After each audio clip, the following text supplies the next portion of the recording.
Rebirth के बाद मेरा सबसे पहला काम था पागलों की तरह अपनी बॉडी को ट्रेन करना। टीचर की वार्निंग और गर्लफ्रेंड लियू यान के ब्रेकअप का भी मुझ पर कोई असर नहीं हुआ, क्योंकि रीबॉर्न होने के बाद मुझे पता था कि बस 1 महीने बाद पूरी दुनिया में डेविल फ्रूट्स सामने आने वाले हैं। जो भी इन डेविल फ्रूट्स को खाएगा उसे सुपर पावर मिल जाएगी। पिछली लाइफ में मुझे पावर तो मिली थी, लेकिन फ्रूट की पावर लेवल बहुत लो थी और मेरी फिजिकल स्ट्रेंथ भी बहुत खराब थी, जिसकी वजह से मैं ज़ॉम्बी वेव में बुरी तरह मारा गया। अब जब मैं रीबॉर्न हुआ हूं तो मुझे अपने इस एडवांटेज का पूरा यादा उठाना है। जहां तक मुझे याद है, पास ही में एक डेविल फ्रूट मौजूद है, स्कूल के बगल वाली फ्रूट शॉप में, लेकिन मुझे उसका एग्जैक्ट टाइम नहीं पता था, इसलिए मैं रोज वहां फ्रूट खरीदने के बहाने चेक करने जाता था। आज भी मैं अपनी रूटीन के हिसाब से शॉप में घूम रहा था, तभी पाइनएप्पल सेक्शन के पास 2 सायान रंग की छोटी वाइन्स ने मेरा ध्यान खींचा। मैंने ऊपर रखे पाइनएप्पल्स को हटाया तो उस चैन वाइन वाली चीज का असली रूप मेरे सामने था। बिल्कुल सही, ये एकदम मेरी मेमोरी वाले फ्रूट जैसा ही था। ये वन पीस वर्ल्ड के योंको काइडो का डेविल फ्रूट था। मेरी हार्ट बीट पागलों की तरह तेज हो रही थी। मैंने कवर अप करने के लिए कुछ नॉर्मल फ्रूट्स भी लिए और जल्दी से पेमेंट कर दी। जैसे ही मैं शॉप से बाहर निकला, मेरी टक्कर एक मस्कुलर मिडिल एज्ड आदमी से हुई। ये वही आदमी था जिसके पास पिछली लाइफ में आजर ड्रैगन डेविल फ्रूट था। मैंने चैन की सांस ली। अगर मैं थोड़ा सा भी लेट हो जाता तो ये आजर ड्रैगन डेविल फ्रूट पक्का उसका हो जाता। अपने दौर में वापस आने के बाद मैंने 1 सेकंड भी वेस्ट नहीं किया और सीधा एजर ड्रैगन डेविल फ्रूट को जोर से काट लिया। भाई साहब, उसका टेस्ट इतना गंदा था जैसे गटर के पानी और सड़े हुए कचरे को मिलाकर किसी गंदे कपड़े से छानकर सीधा मुंह में ठूस दिया हो। मुझे इतनी उल्टी आ रही थी कि मैं वहीं वॉमिट कर देता, लेकिन मैंने युद्ध को कंट्रोल किया और उस फ्रूट को निगल गया। फिर मैंने हिम्मत करके उसके बचे हुए छिलके, बीज और उस छोटी पर्पल वाइन को भी एक साथ निगल लिया। काफी देर बाद मैंने एक गहरी सांस ली और खुद से कहा कि अब मिरेकल का सीड बो दिया गया है, अब बस वेट करना है। फिर मैंने अपना फोन निकाला और शॉर्ट वीडियोस और फोरम्स स्क्रॉल करने लगा। सारे प्लेटफॉर्म्स चेक करने के बाद मैंने सर्च बॉक्स में एक आईडी डाली और फर्स्ट वीडियो ओपन किया। ब्रदर्स, ये देखो, ये है रंबल फ्रूट। मैं इसे कमेंट सेक्शन में ऑक्शन कर रहा हूं। जो सबसे ज्यादा प्राइस देगा ये उसका। ये देखकर मेरा दिल जोर से धकने लगा। हालांकि मैंने एज़्योर ड्रैगन डेविल फ्रूट खा लिया था और मैं दूसरा डेविल फ्रूट नहीं खा सकता था, लेकिन जब अपोकलिप्स आएगा और सबको इसकी असली वैल्यू पता चलेगी तो करोड़ों रुपए देकर भी ये नहीं मिलेगा। ये सबसे इंपॉर्टेंट एक्सचेंज रिसोर्स था। अगर मैं इसे एक्सचेंज ना भी करूं तो मैं इसे अपने मॉम, डैड या अपनी सिस्टर को खाने के लिए दे सकता हूं। और वैसे भी दूसरा डेविल फ्रूट खाना कंप्लीटली इम्पॉसिबल नहीं है, बस उसके लिए स्ट्रेंथ और लक चाहिए। मैंने कमेंट सेक्शन में कुछ नहीं लिखा, बल्कि सीधा उस वांग तियानसी नाम के ब्लॉन्ड लड़के को पर्सनल मैसेज किया। ब्रदर, तुम्हारा ये फ्रूट कारी बढ़िया बना है, एकदम रियल लग रहा है, मुझे ये चाहिए। तुम्हें भी पता है कि कमेंट सेक्शन वाले बस मजे ले रहे हैं। अपना फाइनल प्राइस बताओ, अगर रीजनेबल हुआ तो मैं अभी खरीद लूंगा। उसका मैसेज आया, ब्रदर ये असली डेविल फ्रूट है, अगर मैं इसके 10 लाख भी मांगू तो कोई बड़ी बात नहीं है। मैंने रिप्लाई किया, अगर असली है तो तुमने उद क्यों नहीं खा लिया? अगर सच में बेचना है तो एक नॉर्मल प्राइस बताओ, वरना मैं तुम्हें ब्लॉक कर रहा हूं। ठीक है, 1 लाख। मैंने कहा, फाइनल प्राइस 1000 रुपए। इस लेवल के एक्शन फिगर के लिए यह प्राइस एकदम बेस्ट है। उस लड़के ने मन में सोचा, मुझे लगा था कि और पैसे ऐंठ लूंगा, लेकिन 1000 रुपए भी बुरे नहीं है, कुछ दिन आराम से पार्टी करूंगा। उसने मुझे मैसेज किया, ठीक है, तुम पेमेंट करो, मैं तुम्हें पार्सल भेज दूंगा। मैंने कहा, तुम कोई वेरीफाइड सेलर तो हो नहीं? अगर मैंने पैसे दे दिए और तुमने आइटम नहीं भेजा तो अपना एड्रेस दो, मैं फेस टू फेस डील करूंगा। उसने कहा, ठीक है, फेस टू फेस ही सही, तुम मेरा क्या ही बिगाड़ लोगे, कोई मुझे लूट थोड़ी लेगा। एड्रेस मिलते ही मैं तुरंत निकल पड़ा। उस ब्लॉन्ड लड़के के स्टेशन तक पहुंचने में मुझे करीब 2.5 घंटे लगे। तुम ही वो इंसान होना जो डेविल फ्रूट बेच रहा है। अपना पेमेंट QR कोड दो, मैं पहले फ्रूट को चेक करूंगा, अगर असली लगा तो पेमेंट कर दूंगा। उसने चीढ़ते हुए कहा, पहले पेमेंट करो फिर आइटम मिलेगा। मैंने कहा, क्या हुआ? डर है कि मैं पैसे लेकर भाग जाऊंगा? ये तो तुम्हारा एरिया है ना?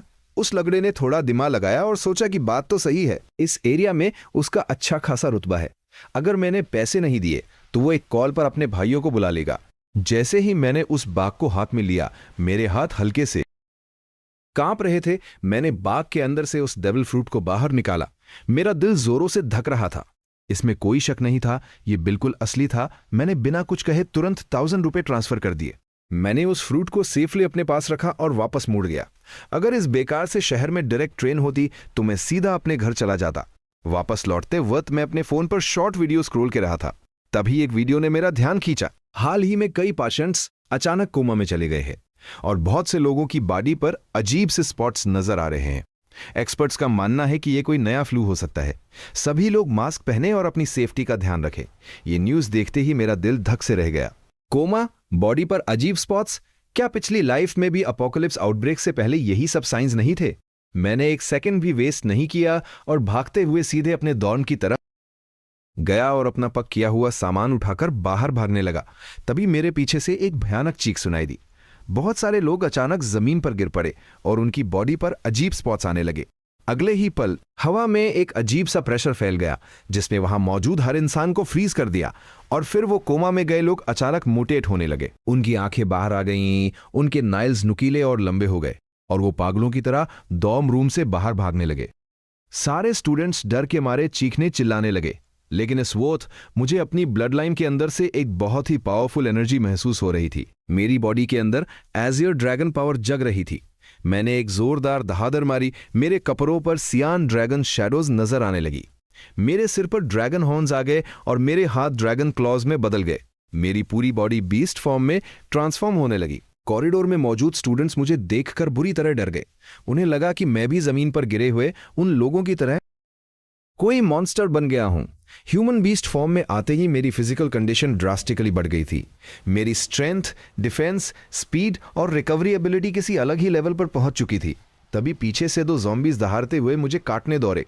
मैंने बस अपने ड्रैगन क्लॉज को हवा में घुमाया और उन्हें दूर उछालकर फेंक दिया। तभी दूसरे रूम से एक और ज़ॉम्बी बाहर निकला। मैंने अपने मुंह से सीधा एक बोलो ब्रेथ फायर की। उस भयंकर हीट वेव ने पलक झपकते ही उसे राख में बदल दिया। लेकिन सिर्फ एक फायर ब्रेथ यूज करते ही मुझे फील हुआ कि मेरी स्टामिना बहुत ज्यादा ड्रॉप हो गई है। डेविल फ्रूट की पावर पूरी तरह से आपकी स्टामिना पर डिपेंड करती है। यहां तक कि बाद में जब हाकी का यूज होता है तब भी सबसे ज्यादा स्टामिना ही कंज्यूम होती है। फर्स्ट श्राइन पीरियड में मेन फोकस सिर्फ फिजिकल बॉडी को मजबूत करने पर होता है। मैं काइडो की तरह कोई ओनी डीमन तो था नहीं और ना ही मेरे पास उसकी तरह कोई मॉन्स्टर फिजिक थी।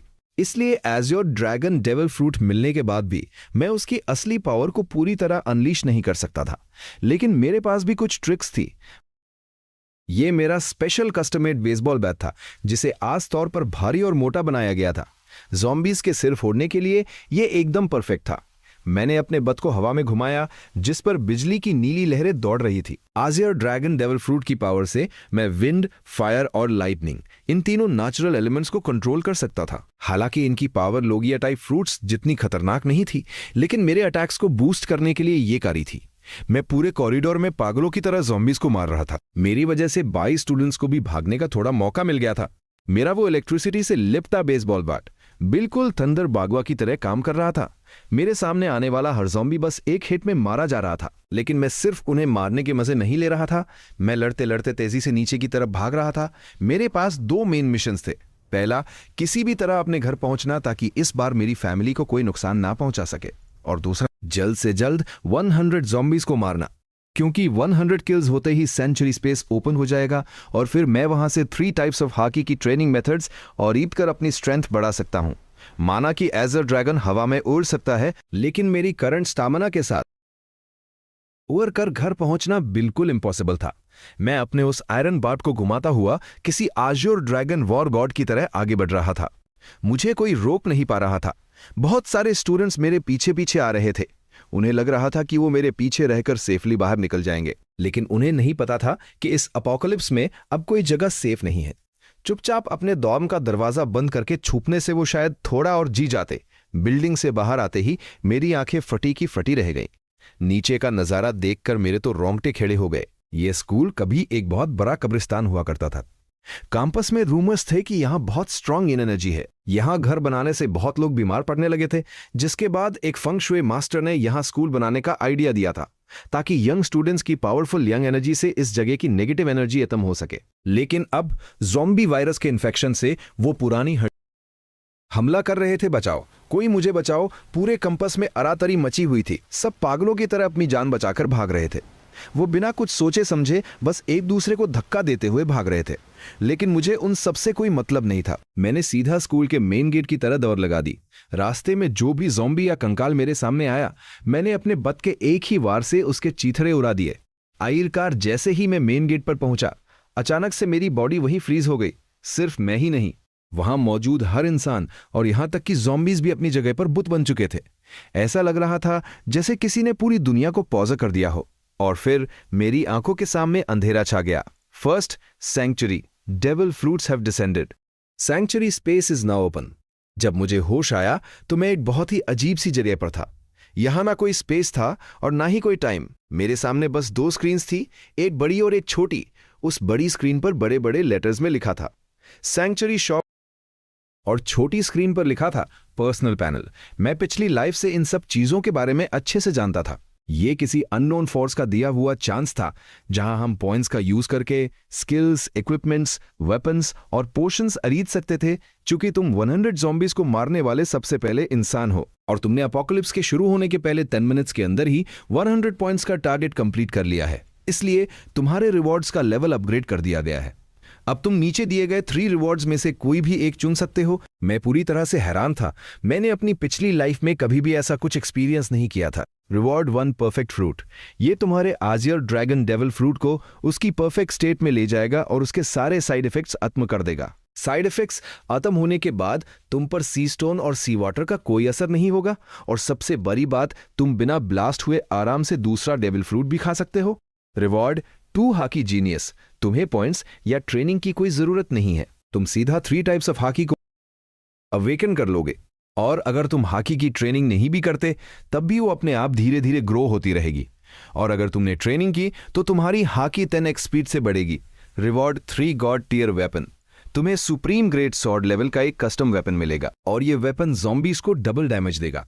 डेविल फ्रूट, हाकी या वेपन, मुझे तीनों में से कोई एक चुनना था।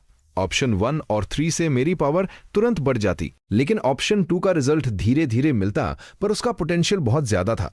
मेरी पिछली लाइफ के एक्सपीरियंस के हिसाब से सेकंड सेंचुरी आने तक भी हाकी की डिमांड कम नहीं होती। मैं थोड़ा कंफ्यूज था, लेकिन तभी मुझे काइडो के वो गोल्डन वर्ड्स याद आ गए। Haki is everything, Gol D Roger, Shanks, Garp, इनमें से किसी के पास भी डेविल फ्रूट नहीं था, फिर भी दुनिया में कोई उन्हें हरा नहीं सकता था। यहां तक कि खुद काइडो ने हाकी को मास्टर करने के चक्कर में अपने डेविल फ्रूट की पावर्स पर ज्यादा ध्यान नहीं दिया था। लूफी से लड़ते वक्त भी उसने अपने फ्रूट को अवेकन नहीं किया था। मैंने बिना सोचे अपना डिसीजन ले लिया। क्वांटिटी से ज्यादा क्वालिटी मैटर करती है। एजर ड्रैगन डेविल फ्रूट कितना पावरफुल होगा ये मेरी फिजिकल स्ट्रेंथ पर डिपेंड करता था। सिर्फ एक डेविल फ्रूट को उसकी पीक लिमिट तक ले जाना ही बहुत बड़ी बात है। दूसरा फ्रूट खाने का सपना तो बाद में भी पूरा हो सकता है। मैंने सीधा 3 टाइप्स ऑफ हाकी को अवेकन कर लिया। तुरंत ही एक हल्की सी ब्लैक हाकी ने मेरे फिस्ट को कवर कर लिया। ये आर्मामेंट हाकी थी। इसके बाद मैंने अपने 10 पॉइंट्स देकर 5 वाटर मीट अरीदे। ये स्टामिना रिकवर करने का सबसे बेस्ट फूड था जिससे मैं और भी ज्यादा देर तक लड़ सकता था। पर्सनल पैनल सिर्फ हमारी एट्रीब्यूट्स चेक करने के लिए नहीं था, ये एक कम्युनिकेशन टूल भी था। जब इस अपोकलिप्स में पूरी दुनिया तबाह हो जाएगी तब सब लोग एक दूसरे से कांटेक्ट करने के लिए इसी पैनल का यूज करेंगे। इसमें बहुत सारे अलग अलग चैनल्स भी बने हुए थे जहां लोग पहले से ही आपस में बातें कर रहे थे। तभी एक नोटिफिकेशन आया, स्पेस फ्रीज अब खत्म होने वाला है।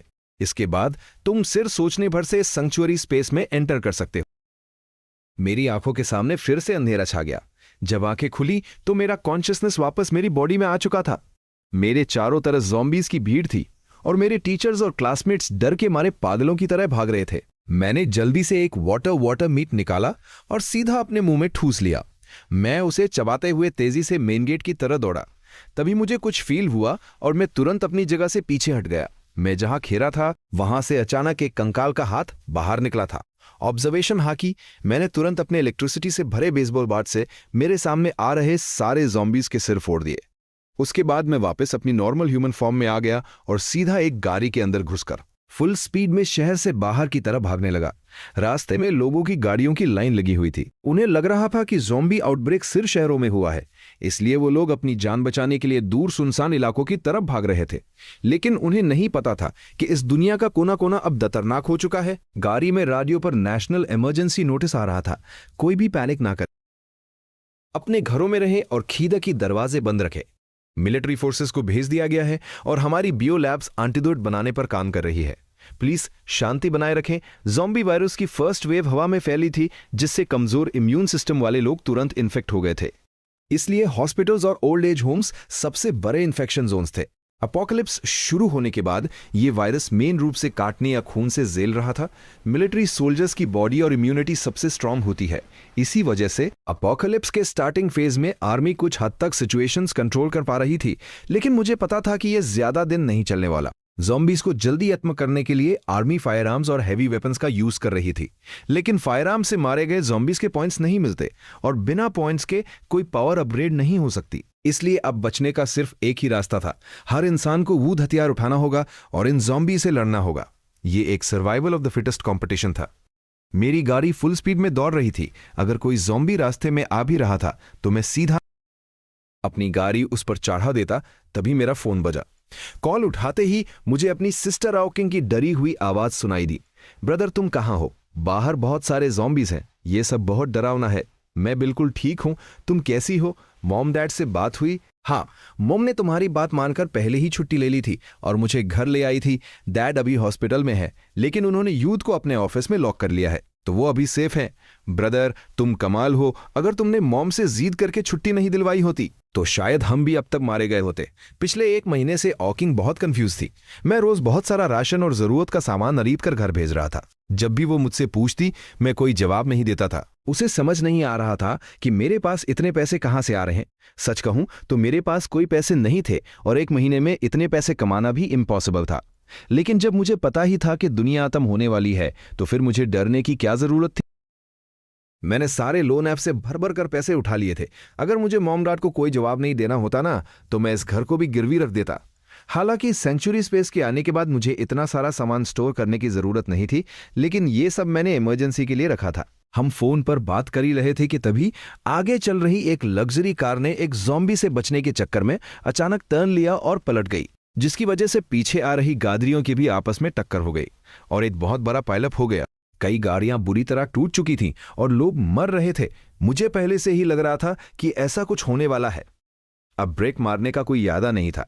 मैंने जल्दी से अपना बैग और बेसबॉल बैट उठाया और सीधा आज़ियो ड्रैगन फॉर्म में ट्रांसफॉर्म हो गया। मैं गाड़ी की छत को फाड़ता हुआ सीधा आसमान की तरफ उड़ गया। बादलों ने मेरी बॉडी को लिफ्ट किया और मैं एक विशाल आज़ियो ड्रैगन बनकर आसमान में तैरने लगा। यह नजारा देखकर रोड पर मौजूद हर इंसान की आंखें फटी की फटी रही। सीधा अपने घर की डायरेक्शन में उड़ाने लगा। उड़ाने के दौरान अपनी स्टामिना मेंटेन करने के लिए मैं बीच बीच में बाग से वाटर मीट निकालकर खा रहा था। मुझे पता था कि मैं अभी अपनी लिमिट से ज्यादा देर तक नहीं उड़ सकता। आखिरकार जब मेरा सारा वाटर मीट खत्म हो गया तो मैं नीचे जमीन पर उतरा और वापस अपनी ह्यूमन फॉर्म में आ गया। मैंने चारों तरफ नजर दौड़ाई। शुक्र है यहां आसपास कोई ज़ॉम्बी नहीं था। मैं तुरंत सेंचुरी स्पेस में एंटर हुआ और अपने पॉइंट्स देकर 5 और वाटर मीट खरीद लिए और उन्हें अपने बैग में रख लिया। अब मेरे बाग में सिर्फ ये 5 वाटर मीट और वो रंबल फ्रूट था। मैंने एक वाटर मीट खाया, लेकिन इस बार मैंने फिर से उड़ने का प्लान कैंसिल कर दिया। माना कि वाटर मीट से मेरी स्टामिना रिकवर हो जाती है, लेकिन अगर मैं लगातार इसका यूज करूंगा तो स्टामिना ड्रेन होने की स्पीड और भी जल्द से जल्द एक हाईवे ढूंढना था और एक गाड़ी भी। डायरेक्शन कंफर्म करने के बाद मैं एक बार फिर से आज़ियो ड्रैगन में ट्रांसफॉर्म हुआ। इस बार मैं सिर्फ 10 मिनट्स ही उड़ा था कि मुझे नीचे एक हाईवे दिख गया। वहां गाड़ियां फुल स्पीड में भाग रही थी। अब मुझे बस एक strong sea off road SUV ढूंढनी थी। नीचे गाड़ियों में बैठे बहुत से लोगों ने मुझे आसमान में एक ड्रैगन की तरह उड़ते हुए देख लिया था। कुछ लोगों ने तुरंत मेरी वीडियो रिकॉर्ड की और उसे सेंचुरी स्पेस के कम्युनिकेशन चैनल पर अपलोड कर दिया। भाई, किसकी किस्मत इतनी अच्छी है जिसे मिथिकल जोन डेविल फ्रूट मिल गया। वहीं वो ब्लॉन्ड लड़का रोते हुए पोस्ट कर रहा था। मुझे भी एक रंबल फ्रूट मिला था, पर मुझे लगा वो फेक है तो मैंने उसे बेच दिया। एक असली डेविल फ्रूट, वो भी रेयर लोगिया रंबल फ्रूट, मैंने सिर्फ 1000 रुपए में बेच दिया। वो ब्लॉन्ड लड़का इस वक्त यूथ को थप्पड़ मारकर जान से मार देना चाहता था। जीजो से यूजो जाने वाले हाईवे के आसमान में अपनी ड्रैगन फॉर्म में उड़ाते हुए आखिरकार मुझे एक बहुत ही सॉलिड और मजबूत एसयूवी नजर आ गई। मैं नीचे उतरने ही वाला था कि मैंने उस गाड़ी में लिफ्ट लेने का प्लान होल्ड कर दिया।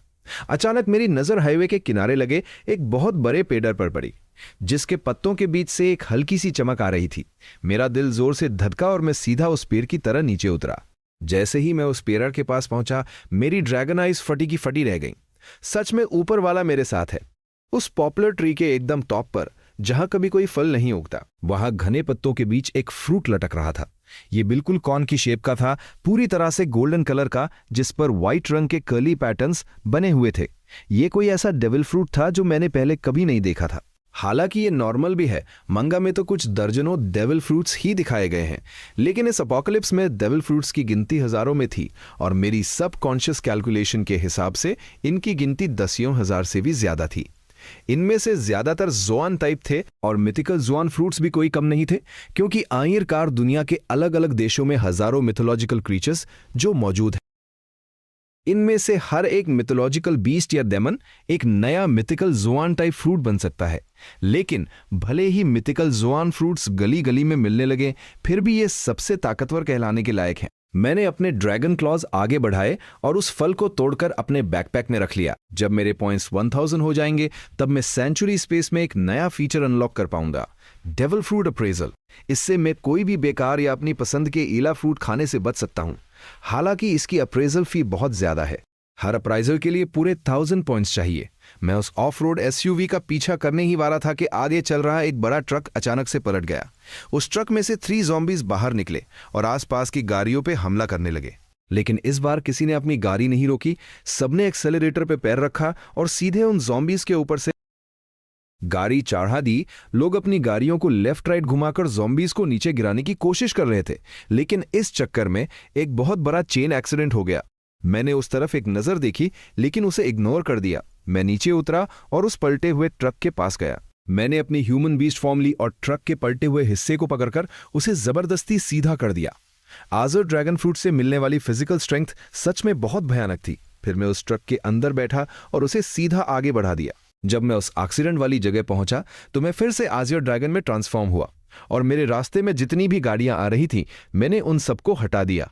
मैंने जो रास्ता क्लियर किया था, मेरे पीछे वाली गाड़ियां भी अपने आप उसी रास्ते से मेरे पीछे पीछे आने लगी। मैंने रियर व्यू मिरर में ये सब देखा, पर मुझे कोई जर्ग नहीं बढ़ता।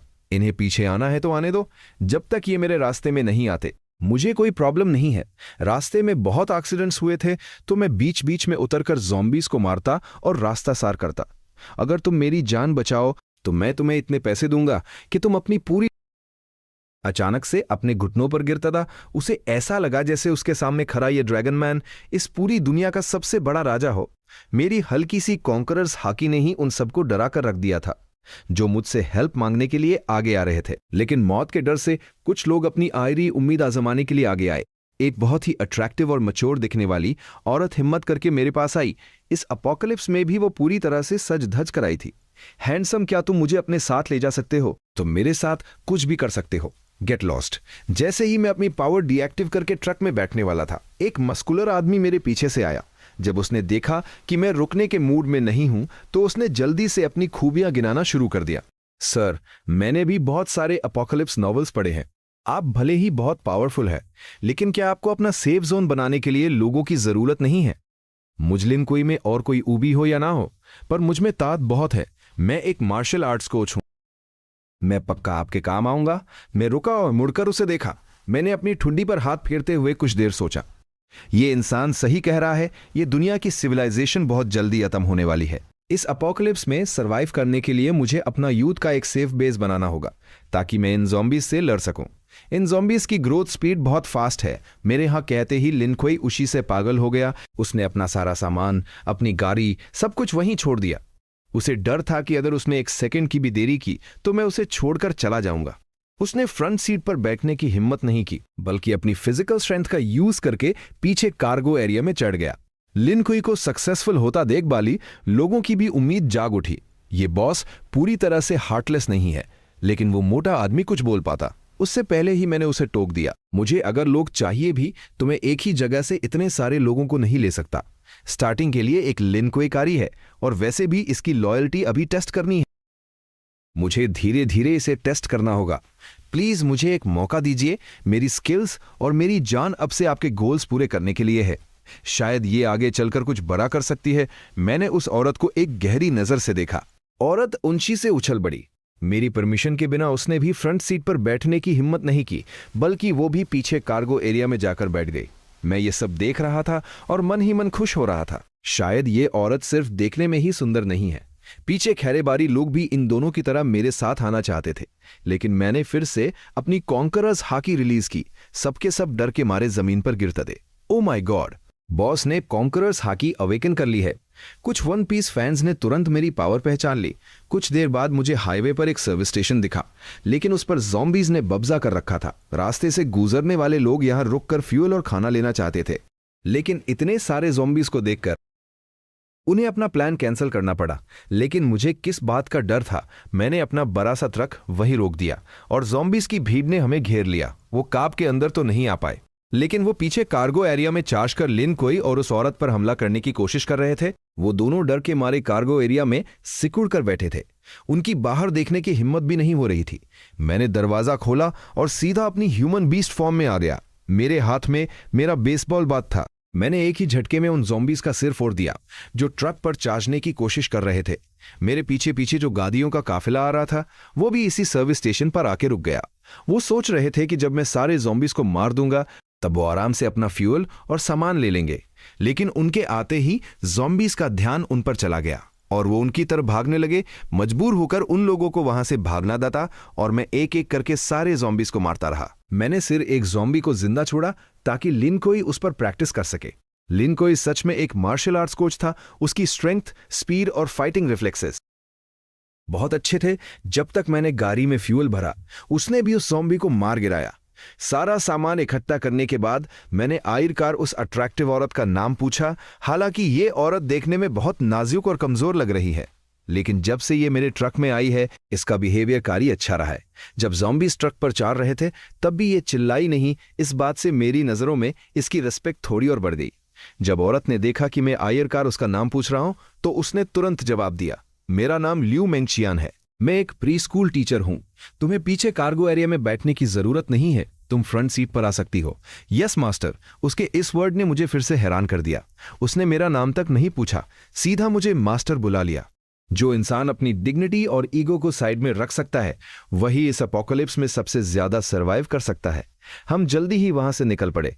रास्ते में मुझे फिर से मेरी सिस्टर ऑकिंग का कॉल आया। ब्रदर, तुम कहां हो? डैड हॉस्पिटल के ऑफिस में फंस गए हैं। तुम्हारे स्कूल का क्या हाल है?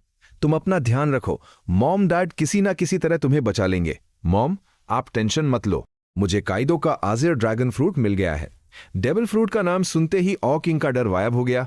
हम भाई बहन ने पूरे 1 घंटे तक फोन पर बात की। फोन रखने के बाद मैंने डैड को कॉल किया। मैंने उन्हें बताया कि अब मैं एक पावर यूजर हूं और जल्द ही उन्हें बचाने आ रहा हूं। मैंने उनसे कहा कि वो जहां है वहीं छुपे रहे और बाहर निकलने का रिस्क ना ले।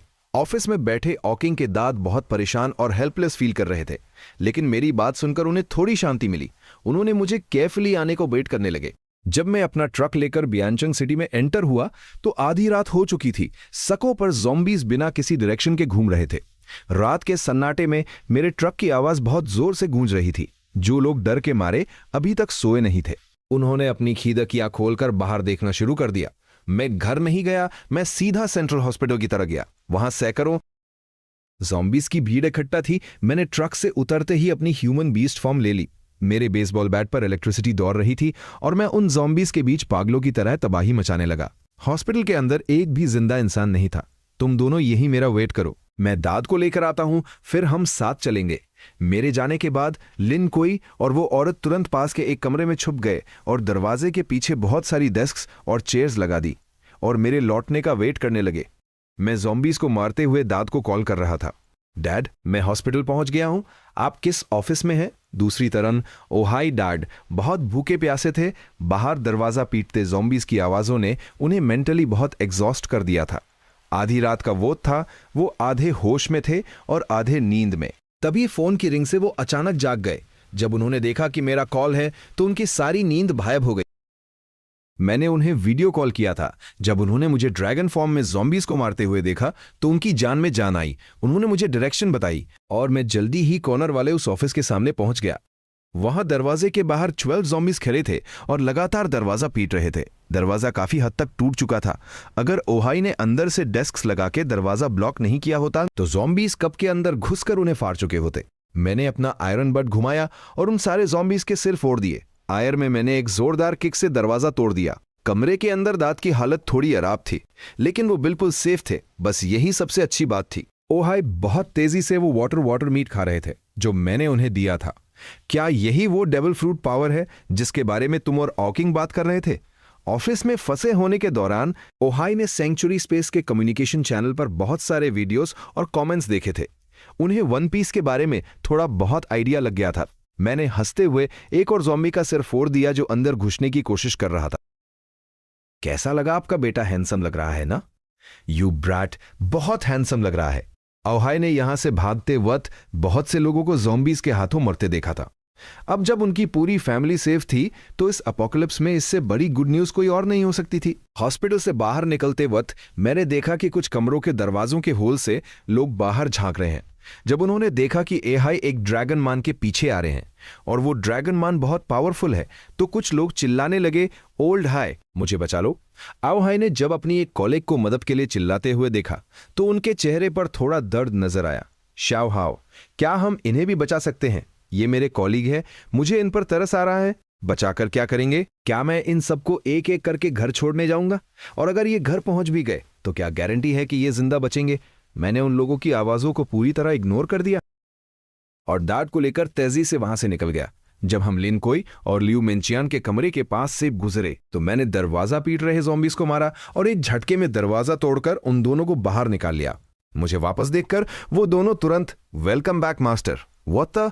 ओहाई पूरी तरह शॉक्ड थे। उन्होंने मुझे फटी आंखों से देखा। एक बहुत मुस्कुलर आदमी और एक बेहद खूबसूरत औरत, ये दोनों मेरे बेटे की इतनी रिस्पेक्ट क्यों कर रहे हैं? और उन्होंने साफ सुना, उस खूबसूरत औरत ने मुझे मास्टर कहकर बुलाया। ओ माय गॉड, क्या मेरा बेटा मेरे पीठ पीछे ये सब करता है? हालांकि मैं 2 जन्मों का एक्सपीरियंस रखता था, फिर भी मुझे थोड़ी शर्म आ गई। पर मैंने उद को काम रखा और कहा, ये दोनों मुझे रास्ते में मिले थे तो मैंने इन्हें अपना फॉलोअर बना लिया। लेकिन ओहाई के चेहरे से सा लग रहा था कि उन्हें मेरी बात पर रत्ती भर भी यकीन नहीं है। उनका एक्सप्रेशन चीख चीख कर कह रहा था कि तुम पक्का झूठ बोल रहे हो। मैंने उन्हें और कुछ एक्सप्लेन नहीं किया और सीधा उन सबको ट्रक के पास ले गया। मैंने दाद को फ्रंट सीट पर बिठाया और लियू मेंचियान को वापस पीछे कार्गो एरिया में भेज दिया। घर पहुंचने के बाद मेरी सिस्टर ऑकिंग ने लियू मेंचियान को बहुत हैरानी से देखा। कितनी खूबसूरत औरत है, और इसने अभी मेरे ब्रदर को क्या बुलाया? मास्टर, ब्रदर घर के बाहर क्या क्या गुल खिला रहे हैं और ये औरत ब्रदर के साथ घर भी आ गई। और वो मस्कुलर आदमी, वो खुद को स्पेशल फोर्सेस का बता रहा है। चलो मान लिया, लेकिन वो मेरे ब्रदर को बॉस बुला रहा है। इस वक्त लियू मेंचियान एक बहुत ही लॉयल मेड की तरह अपने दोनों हाथ आगे बांधकर चुपचाप मेरे पीछे खड़ी थी। लिन कोई थोड़ा अनकंफर्टेबल फील कर रहा था। हालांकि वो बहुत आउटगोइंग नेचर का था, लेकिन ये उसके बॉस की फैमिली थी।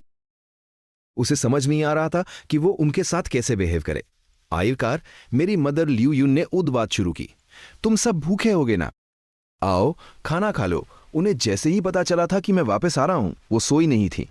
उन्होंने रात को ही ताज़ा खाना बना लिया था ताकि हम सब गरम खाना खा सके, लेकिन उन्हें नहीं पता था कि मैं अपने साथ 2 और लोगों को लाऊंगा। अब खाना थोड़ा कम पकने वाला था, लेकिन शुक्र है कि मैंने पहले से ही बहुत सारे कन फूड स्टोर करके रखे थे। मैंने कुछ कांस खोले और एक बड़ी सी टेबल लगा ली। लिन कोई और लियू मेंचियान एक साइड में चुपचाप खड़े थे। मैंने उन्हें भी साथ आकर खाने के लिए कहा। लिन कोई आगे आने ही वाला था कि लियू मेंचियान ने कहा, मुझे थोड़ा सा कान फूड दे दीजिए, वो कारी है, मैं मास्टर के साथ टेबल पर नहीं खा सकती। ये सुनते ही वहां मौजूद सब लोग पूरी तरह शॉक्ड रह गए। ओकिंग मुझे बहुत ही शक की नजरों से देख रही थी। मुझे समझ आ गया, इसे रोल प्ले कहते हैं। उसकी बात पूरी होने से पहले ही मैंने उसके सिर पर जोर से एक टपली मारी। उसे इतना दर्द हुआ कि उसकी आंखों में आंसू आ गए। उसने मेरा हाथ पकड़ा और सीधा काट लिया। रात के खाने के बाद मैंने अपने बैकपैक से डेविल फ्रूट्स निकाले। मेरे पास 2 डेविल फ्रूट्स हैं, एक है रंबल रंबल फ्रूट और दूसरे के बारे में मुझे नहीं पता कि ये कौन सा है। तुम लोग इन्हें खा लो। मेरी बात सुनकर लियू मेंचियान की आंखें फटी रह गईं। उसे यकीन नहीं हो रहा था कि मेरे पास 2 और डेविल फ्रूट्स हैं। उसकी आंखों में लालच सा दिख रहा था। ऑकिंग बहुत एक्साइटमेंट के साथ उन दोनों फ्रूट्स को देखने लगी और फिर उन्हें मॉम डैड को दे दिया, लेकिन ओहाई ने उन्हें देखने के बाद वापस मुझे दे दिया। एक शाओ किंग को दे दो, हम लोग बूढ़े हो चुके हैं। अगर हमने खाया तो ये वेस्ट हो जाएगा। हाँ, तुम हमें प्रोटेक्ट करने के लिए हो ना, हम उसी में खुश हैं। ये बहुत कीमती चीजें हैं, तुम्हारे पास रहेंगी तो ज्यादा काम आएंगी। तुम्हारे पास एजो ड्रैगन फ्रूट है। तो तुम्हारी पावर बहुत तेजी से बढ़ेगी। अगर तुम लोग ये फ्रूट खा लोगे तो तुम लोग भी ज़ॉम्बीज को जल्दी मार पाओगे और फिर पॉइंट्स एक्सचेंज करके हॉकी ट्रेनिंग ले सकोगे। इस अपोकलिप्स में सरवाइव करने के लिए यही सबसे ज्यादा जरूरी है। मैंने बहुत समझाने की कोशिश की, लेकिन मॉम डैड में सा मना कर दिया। मैंने हार मानकर ऑचिंग की तरह देखा। तुम कोई एक चूज कर लो। ऑकिंग तो कब से उन्हें ही घूर रही थी। जब आखिरकार उसकी बारी आई तो वो वोशी से पागल हो गई। उसने दोनों फ्रूट्स को हाथ में लिया और उन्हें ध्यान से देखने लगी, लेकिन काफी सोचने के बाद उसने रंबल रंबल फ्रूट मुझे वापस दे दिया। तुम रंबल रंबल फ्रूट नहीं खाओगी?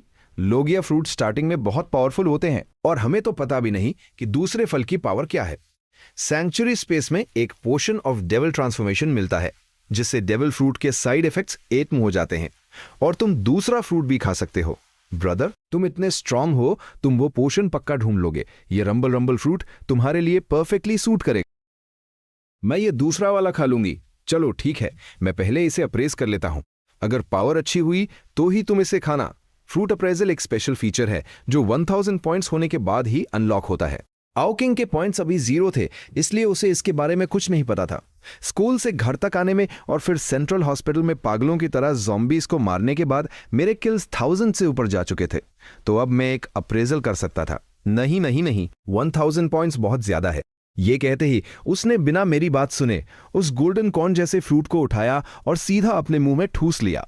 गल्प, और वो उसे निगल गई। मैं पूरी तरह शॉक्ड रह गया। मुझे उम्मीद नहीं थी कि ऑकिंग उसे बिना सोचे समझे खा लेगी। अगर इस फ्रूट की पावर बेकार निकली तो हमें बहुत रिग्रेट होगा, लेकिन अब वो फ्रूट खा चुकी थी, अब कुछ नहीं हो सकता था। अब मैं बस यही दुआ कर सकता था कि इस फ्रूट की पावर अच्छी हो। वहां मौजूद हर इंसान ऑकिंग को ही घूर रहा था। वो सब उसके चेंजेस नोटिस करने की कोशिश कर रहे थे। ऑकिंग ऊद भी बहुत नर्वस थी। वो अपनी बॉडी में उस मैजिकल एनर्जी को फील कर रही थी। बहुत जल्द वो एनर्जी उसकी पूरी बॉडी में फैल गई। फिर अचानक उसकी पूरी बॉडी सिकुड़ने लगी और वो एक छोटी सी हथेली के साइज की गोल्डन पैटर्न्स वाली व्हाइट माउस बन गई। Zone type.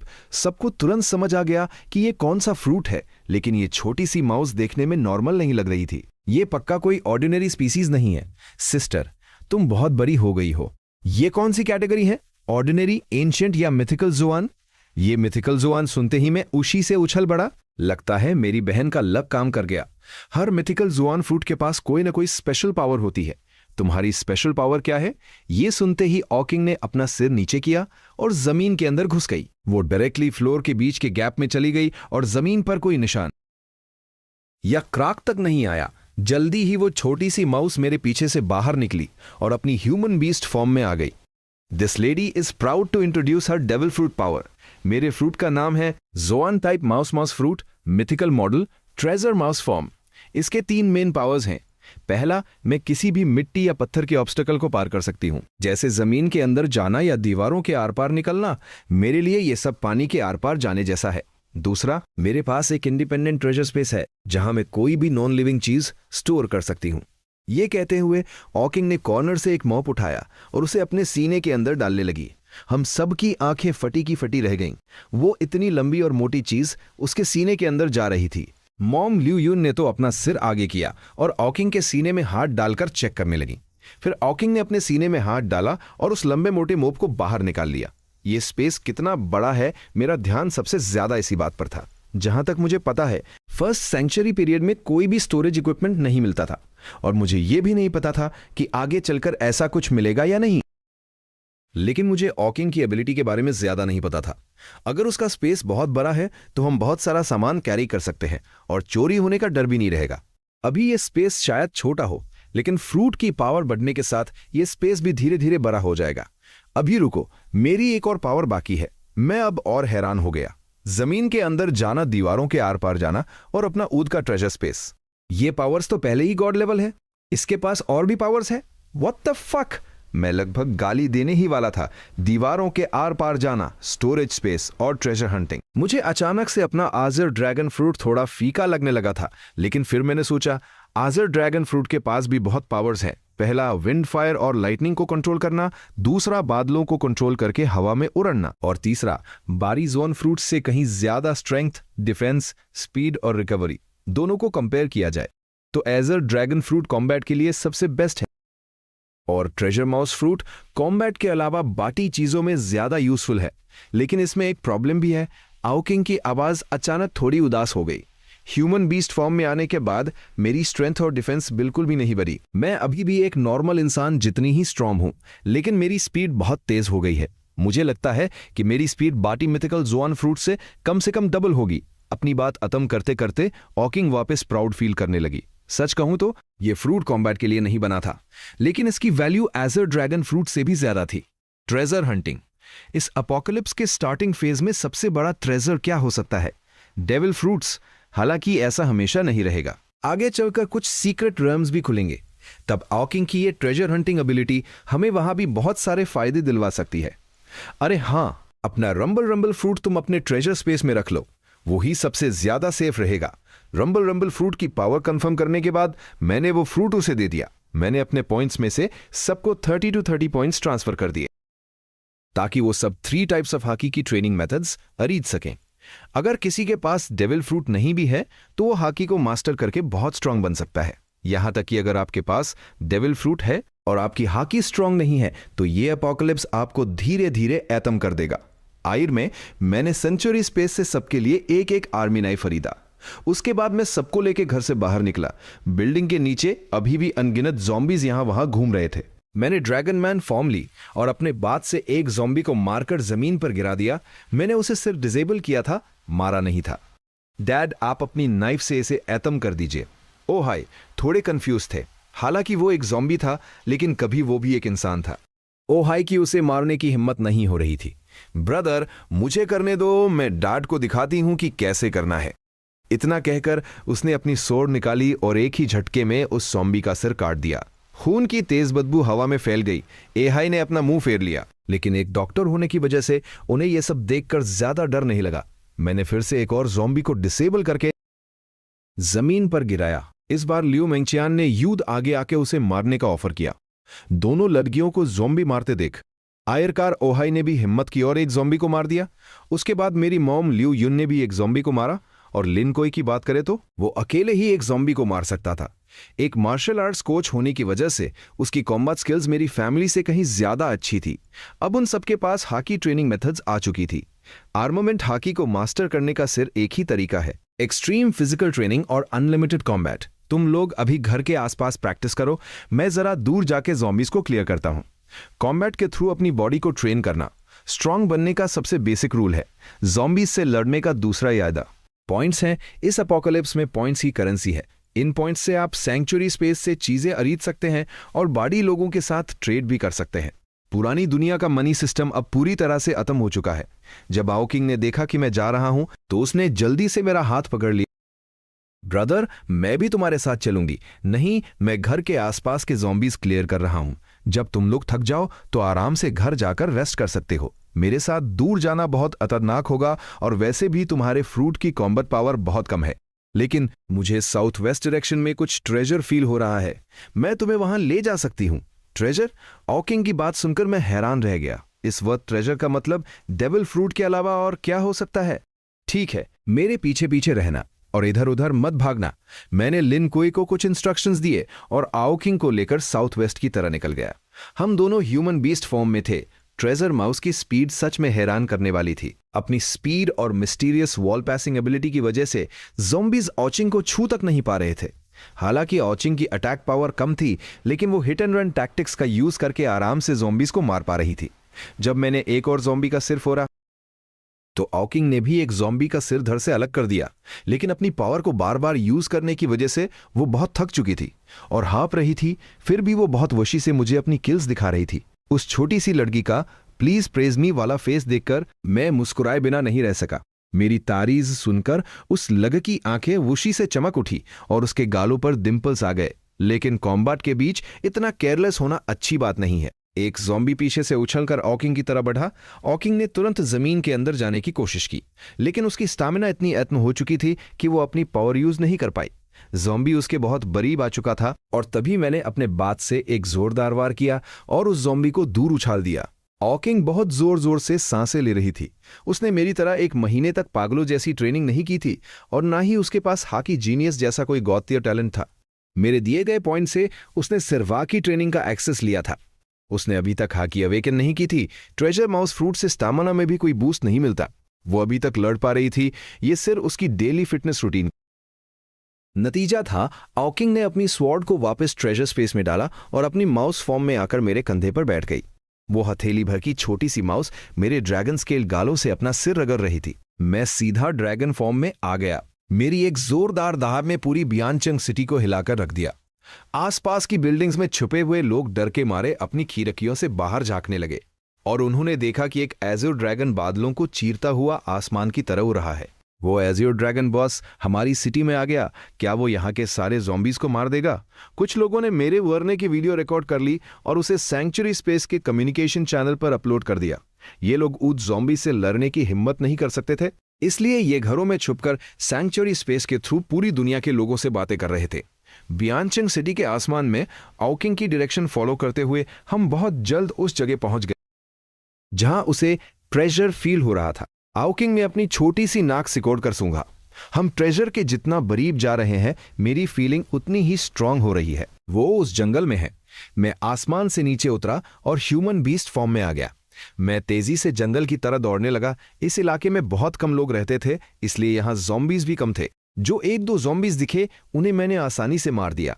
अचानक ऑकिंग ओशी से चिल्लाई। एक बड़े से तादर के पेड़ के नीचे एक बहुत ही अजीब सा दिखने वाला आदमी खड़ा था, जिसके हाथ में एक रेड हार्ट शेप फ्रूट था। वो इस वो ओशी से पागल हो रहा था। वो शहर से अपनी जान बचाकर इस सुनसान जंगल में आ छुपा था। उसे सपने में भी उम्मीद नहीं थी कि उसे यहाँ एक डेविल फ्रूट मिल जाएगा। वो कोई वन पीस फैन नहीं था, इसलिए उसे नहीं पता था कि ये कौन सा फ्रूट है, लेकिन सैंक्चुरी स्पेस के फोरम से उसे इतना तो पता चली गया था कि डेविल फ्रूट मतलब खजाना। हा, अब तो मेरी लाइफ सेट हो गई। ये कहते हुए उसने अपना बड़ा सा मुंह खोला जिसके सारे दांत पीले थे और वो टू लेट। मैंने सीधा एक फायर ब्रेथ फायर की। फिर मैं और ऑकिंग जल्दी से उस जगह पर भागे। राख के ढेर के बीच वो डेविल फ्रूट बिल्कुल सेफ रखा हुआ था। मैंने जल्दी से उसे उठा लिया। एक बार अपोकलिप्स देख चुका होने की वजह से मेरे अंदर अब दया नाम की कोई चीज नहीं बची थी, लेकिन ऑकिंग को थोड़ा बुरा लग रहा था। ये सब उसके वैल्यूज और एजुकेशन के बिल्कुल आइला था। ये लॉ ऑफ द जंगल है, जिसके पास पावर है वही रूल्स बनाता है। अगर मेरे पास इतनी पावर नहीं होती तो डेविल फ्रूट मिलने के बाद मेरा भी यही हाल होता। मेरी बात सुनकर ऑकिंग ने धीरे से अपना सिर हिलाया। हालांकि अपोकलिप्स को शुरू हुए अभी सिर्फ 2 दिन ही हुए हैं, लेकिन सैंक्चुरी स्पेस के फोरम पर उसने इंसानों की सच्चाई देख ली थी। उसे मेरी बात समझ आ रही थी, लेकिन फिर भी उसे अंदर से थोड़ा अजीब लग रहा था। उसने मेरा हाथ कसकर पकड़ लिया और मेरे साथ उस फल को देखने लगी। एक रेड हार्ट शेप फ्रूट जिस पर ब्लैक कर्ली पैटर्न्स बने हुए थे। वन पीस फैंस होने के नाते हम दोनों तुरंत समझ गए कि ये कौन सा फ्रूट है। ये वन पीस वर्ल्ड का सबसे महंगा फ्रूट है। निका फ्रूट के साथ साथ इसकी वैल्यू भी 5 बिलियन बेरीज है। ये ओपे ओपे फ्रूट है। पिछली लाइफ में जिसके पास ओपे ओपे फ्रूट था, वो एक बहुत ही पावरफुल इंसान था, लेकिन वो आदमी इस अजीब से आदमी जैसा बिल्कुल नहीं दिखता था। शायद इस आदमी ने फ्रूट खाने के कुछ दिन बाद ही किसी वजह से जान गंवा दी होगी और फिर ओपे ओपे फ्रूट दुनिया में कहीं और स्पॉन हो गया होगा, जहां उसे उस असली पावरफुल इंसान ने खा लिया होगा। अपोकलिप्स में भी डेविल फ्रूट्स का रूल मांगा जैसा ही है। अगर डेविल फ्रूट यूजर मर जाता है तो उसका फ्रूट दुनिया में कहीं भी रैंडमली स्पॉन हो जाता है। इसलिए आगे चलकर कुछ ताइजुत्सु एक्सपर्ट्स, फिजिकल कॉम्बैटेंट्स कमजोर डेविल फ्रूट यूजर्स को मारना शुरू कर देंगे ताकि उन्हें वो डेविल फ्रूट मिल सके। लेकिन इसके चांसेस बहुत कम होते हैं, क्योंकि फ्रूट कहां स्पॉन होगा ये कोई प्रिडिक्ट नहीं कर सकता। ब्रदर, हम ये ओपे ओपे फ्रूट डैड को दे सकते हैं, उन्हें ये फ्रूट पक्का पसंद आएगा। ऑकिंग ने ओपे ओपे फ्रूट के लिए सबसे परफेक्ट इंसान ढूंढ लिया था। हमारे फादर आवहाई एक सर्जन है, उन्हें ये फ्रूट पक्का बहुत पसंद आएगा। ट्रेजर मिलने के बाद मैं फिर से आजर ड्रैगन फॉर्म में आ गया। मैंने ऑकिंग को अपनी पीठ पर बिठाया और तेजी से घर की तरफ उड़ने लगा। थकान की वजह से मॉम डैड पहले ही घर जा चुके थे। लियू मेंगचेन उनकी बहुत अच्छे से खातिरदारी कर रही थी, जिससे वो लोग थोड़ा कंफर्टेबल फील कर रहे थे। लिन कोई अभी भी नीचे अकेला लड़ रहा था। उसे पता था कि सिर्फ मार्शल आर्ट्स काफी नहीं है। अगर उसे फ्यूचर में स्ट्रांग बनना है तो उसे अपने दम पर पावर बढ़ानी होगी। बिल्डिंग के नीचे और भी बहुत सारे लोग ज़ॉम्बीज को मारने की कोशिश कर रहे थे, क्योंकि सैंक्चुरी स्पेस के आइटम्स बहुत अट्रैक्टिव थे। लेकिन 3 टाइप्स ऑफ हाकी का सबसे सस्ता मेथड खरीदने के लिए भी 10 पॉइंट्स चाहिए थे। मतलब पूरे 10 ज़ॉम्बीज को मारना होगा। वो लोग घर से kitchen knife, shovel, wooden sticks जो भी मिला उठाकर ले आए थे और ज़ॉम्बी से लड़ने की कोशिश कर रहे थे। लेकिन ज़ॉम्बीज की स्ट्रेंथ, स्पीड और डिफेंस नॉर्मल इंसानों से बहुत ज्यादा थी। इसलिए बहुत सारे लोग ज़ॉम्बीज के हाथों मारे जा रहे थे या इन्फेक्ट होकर खुद ज़ॉम्बी बन रहे थे। जैसे ही लिन कोए ने मुझे वापस आते देखा, उसने तुरंत मुझे मेरे जाने के बाद की सिचुएशन रिपोर्ट की। गुड जॉब, अगर थक गए हो तो जाकर रेस्ट कर लो। मैं लिन कोए की परफॉर्मेंस से बहुत खुश था। इस अपोकलिप्स में सरवाइव करने के लिए यही डेडिकेशन और हार्डवर्क चाहिए। मेरे दिए गए पॉइंट से 3 टाइप्स ऑफ हॉकी का ट्रेनिंग मेथड खरीदने के बाद भी उसने अभी तक हॉकी अवेकन नहीं की थी। नहीं बॉस, मैं अभी और लड़ूंगा। लिन कोई को साफ फील हो रहा था कि हर एक फाइट के बाद उसकी फिजिकल स्ट्रेंथ थोड़ी थोड़ी बढ़ रही है। वो एक मार्शल आर्ट्स कोच था, उसकी बॉडी अपनी पीक पर थी। उसने बहुत टाइम से अपनी स्ट्रेंथ में कोई ग्रोथ फील नहीं की थी, इसलिए अब जो पावर उसे फील हो रही थी वो उसके लिए किसी नशे जैसे थी। इसलिए वो इस मौके को जो मैंने उसे दिया था बिल्कुल भी गंवाना नहीं चाहता था। अगर बॉस नहीं होते तो मैं अपने दम पे 10 ज़ॉम्बीज तो मार लेता, लेकिन मुझे कम से कम 5 दिन लग जाते। ठीक है, अपनी लिमिट के हिसाब से लड़ो, ज्यादा पुश मत करना। आखिर में मैं आओकिंग को लेकर ऊपर आ गया। दरवाजा खोलते ही मैंने देखा कि लियू मेंगचियन मेरी मदर लियू युन के पैर दबा रही थी। मेरे पेरेंट्स की हेल्थ अच्छी थी, लेकिन उम्र की वजह से और आज की इतनी इंटेंस फाइटिंग के बाद उनकी बॉडी बुरी तरह थक चुकी थी। लियू मेंगचियन की मसाज प्रोफेशनल तो नहीं थी, लेकिन फिर भी किसी से पैर दबाना आराम तो देता ही है। मास्टर, मुझे देखते ही लियू मेंगचियन ने बहुत ही स्वीट आवाज में मुझे मास्टर बुलाया। ये लड़की सच में बहुत स्मार्ट है। मेरी पसंद अराब नहीं है। लिन कोई और लियू मेंगचियन, इन दोनों में पोटेंशियल है। घर आते ही आओकिंग ने तुरंत मेरा हाथ छोड़ दिया और भागकर दाद के पास गई। उसने बहुत ही प्राउड फीलिंग के साथ अपने सीने से ओपे ओपे फ्रूट निकाला और दाद के सामने रख दिया। पारामीशिया टाइप ओपे ओपे फ्रूट। डैड, आप एक डॉक्टर हैं, आपको इसकी पावर पक्का पसंद आएगी। जैसे ही लियू मेंगचियन ने ओपे ओपे फ्रूट देखा, उसका दिल जोर से धकने लगा, लेकिन उसने युद्ध को कंट्रोल किया और चुपचाप लियू युन के पैर दबाती रही। लेकिन अंदर ही अंदर वो बहुत शॉक थी और उसे अपने डिसीजन पर बहुत प्राउड फील हो रहा था। ओहाई को कोई आस रिएक्शन नहीं था। आखिरकार उन्होंने वन पीस नहीं देखी थी। उन्होंने अपनी बेटी के हाथ से वो ओपे ओपे फ्रूट लिया और उसे ध्यान से देखने लगे। ओपे ओपे फ्रूट, क्या इसे खाने के बाद मैं सर्जरीज कर पाऊंगा? लेकिन मुझे सर्जरी करनी तो आती ही है। क्या ये मुझे और ज्यादा प्रिसाइज सर्जरीज करने में हेल्प करेगा? ओपे फ्रूट से आप एक रूम स्पेस कवर क्रिएट कर सकते हैं। उस रूम के अंदर आप किसी भी चीज को काट सकते हैं। आओकिंग का एक्सप्लेनेशन थोड़ा कंफ्यूजिंग था।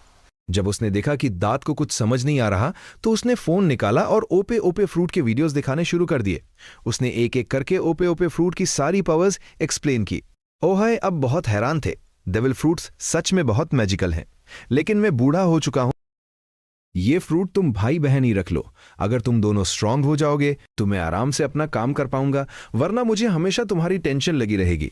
मैंने जानबूझकर कहा, डैड, अगर आप ये फ्रूट खा लेंगे तो हम दोनों निश्चिंत होकर बाहर जा पाएंगे। मेरी बात सुनकर ओहाई मान गए। एक पेरेंट होने के नाते वो कभी अपने बच्चों पर बोझ नहीं बनना चाहते थे। ओहाई ने जैसे ही उस फ्रूट को काटा, उसका सड़ा हुआ तास्ट उनके मुंह में रेल गया। आओकिंग ने उनका एक्सप्रेशन देखकर जल्दी से कहा, डेविल फ्रूट्स का टेस्ट बहुत गंदा होता है, उसे चबाइए मत, सीधा निगल जाइए, सिर्फ एक बाइटकारी है। जल्दी से अपनी पावर फील करने की कोशिश कीजिए, देखिए आप उसे यूज कर पा रहे हैं या नहीं। ओहाई ने वैसा ही किया। उन्होंने अपनी बॉडी में फ्लो हो रही एनर्जी को फील किया और अपना हाथ हल्का सा ऊपर उठाया। अचानक उनके आसपास एक ट्रांसपेरेंट रूम बन गया। उन्होंने थोड़ी दूर रखे एक मोप को देखा और सिर सोचने भर से वो उस मोप की जगह पर टेलीपोर्ट हो गए। ये देखकर मैं और आओकिंग ओशी से उछल पड़े। अब काटने वाली पावर ट्राई कीजिए। ओहाई ने पास रखी आर्मी नाइफ उठाई जो उन्होंने ज़ॉम्बीज को मारने के लिए यूज की थी और उसे टेबल की तरफ घुमाया। टेबल पलक झपकते ही कागज की तरह 2 टुकड़ों में कट गई। आओकिंग ओशी से उछलती हुई दाद के पास गई और जिद करने लगी कि दाद उसे भी काट कर दिखाएं। ओहाई स्पीचलेस हो गए। हालांकि आओकिंग ने उन्हें ओपे ओपे फ्रूट की पावर एक्सप्लेन कर दी थी, लेकिन अपनी ही बेटी को काटने की बात उन्हें बहुत अजीब लग रही थी। ये ठीक नहीं है, मेरी प्रैक्टिस अभी परफेक्ट नहीं है, अगर तुम्हें चोट लग गई तो। आओकिंग जिद करती रही, लेकिन ओहाई ने साफ मना कर दिया। मुझे लगता है हमें बाहर चलकर इसे टेस्ट करना चाहिए।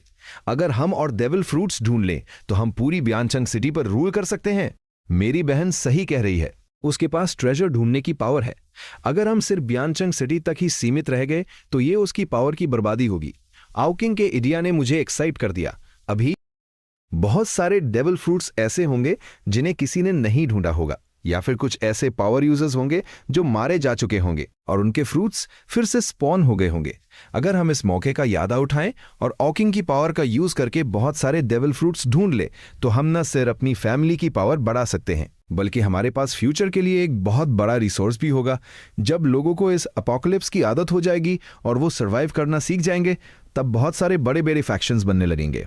हालांकि मैं स्ट्रांग हूं लेकिन मैं अकेले पूरी दुनिया से नहीं लड़ सकता। मैं इन फ्रूट्स का यूज करके अपनी जरूरत की चीजें एक्सचेंज कर सकता हूं या फिर स्ट्रांग लोगों को अपना फॉलोअर बना सकता हूं। लेकिन मुझे अपनी फैमिली की सेफ्टी की टेंशन थी। शाओहाओ, तुम टेंशन मत लो, अब दाद के पास भी डेविल फ्रूट पावर है और लियू मिनचैन और लिन कोई भी तो हैं। हम सब मैनेज कर लेंगे। मैं तुम्हारी मॉम का ध्यान रखूंगा।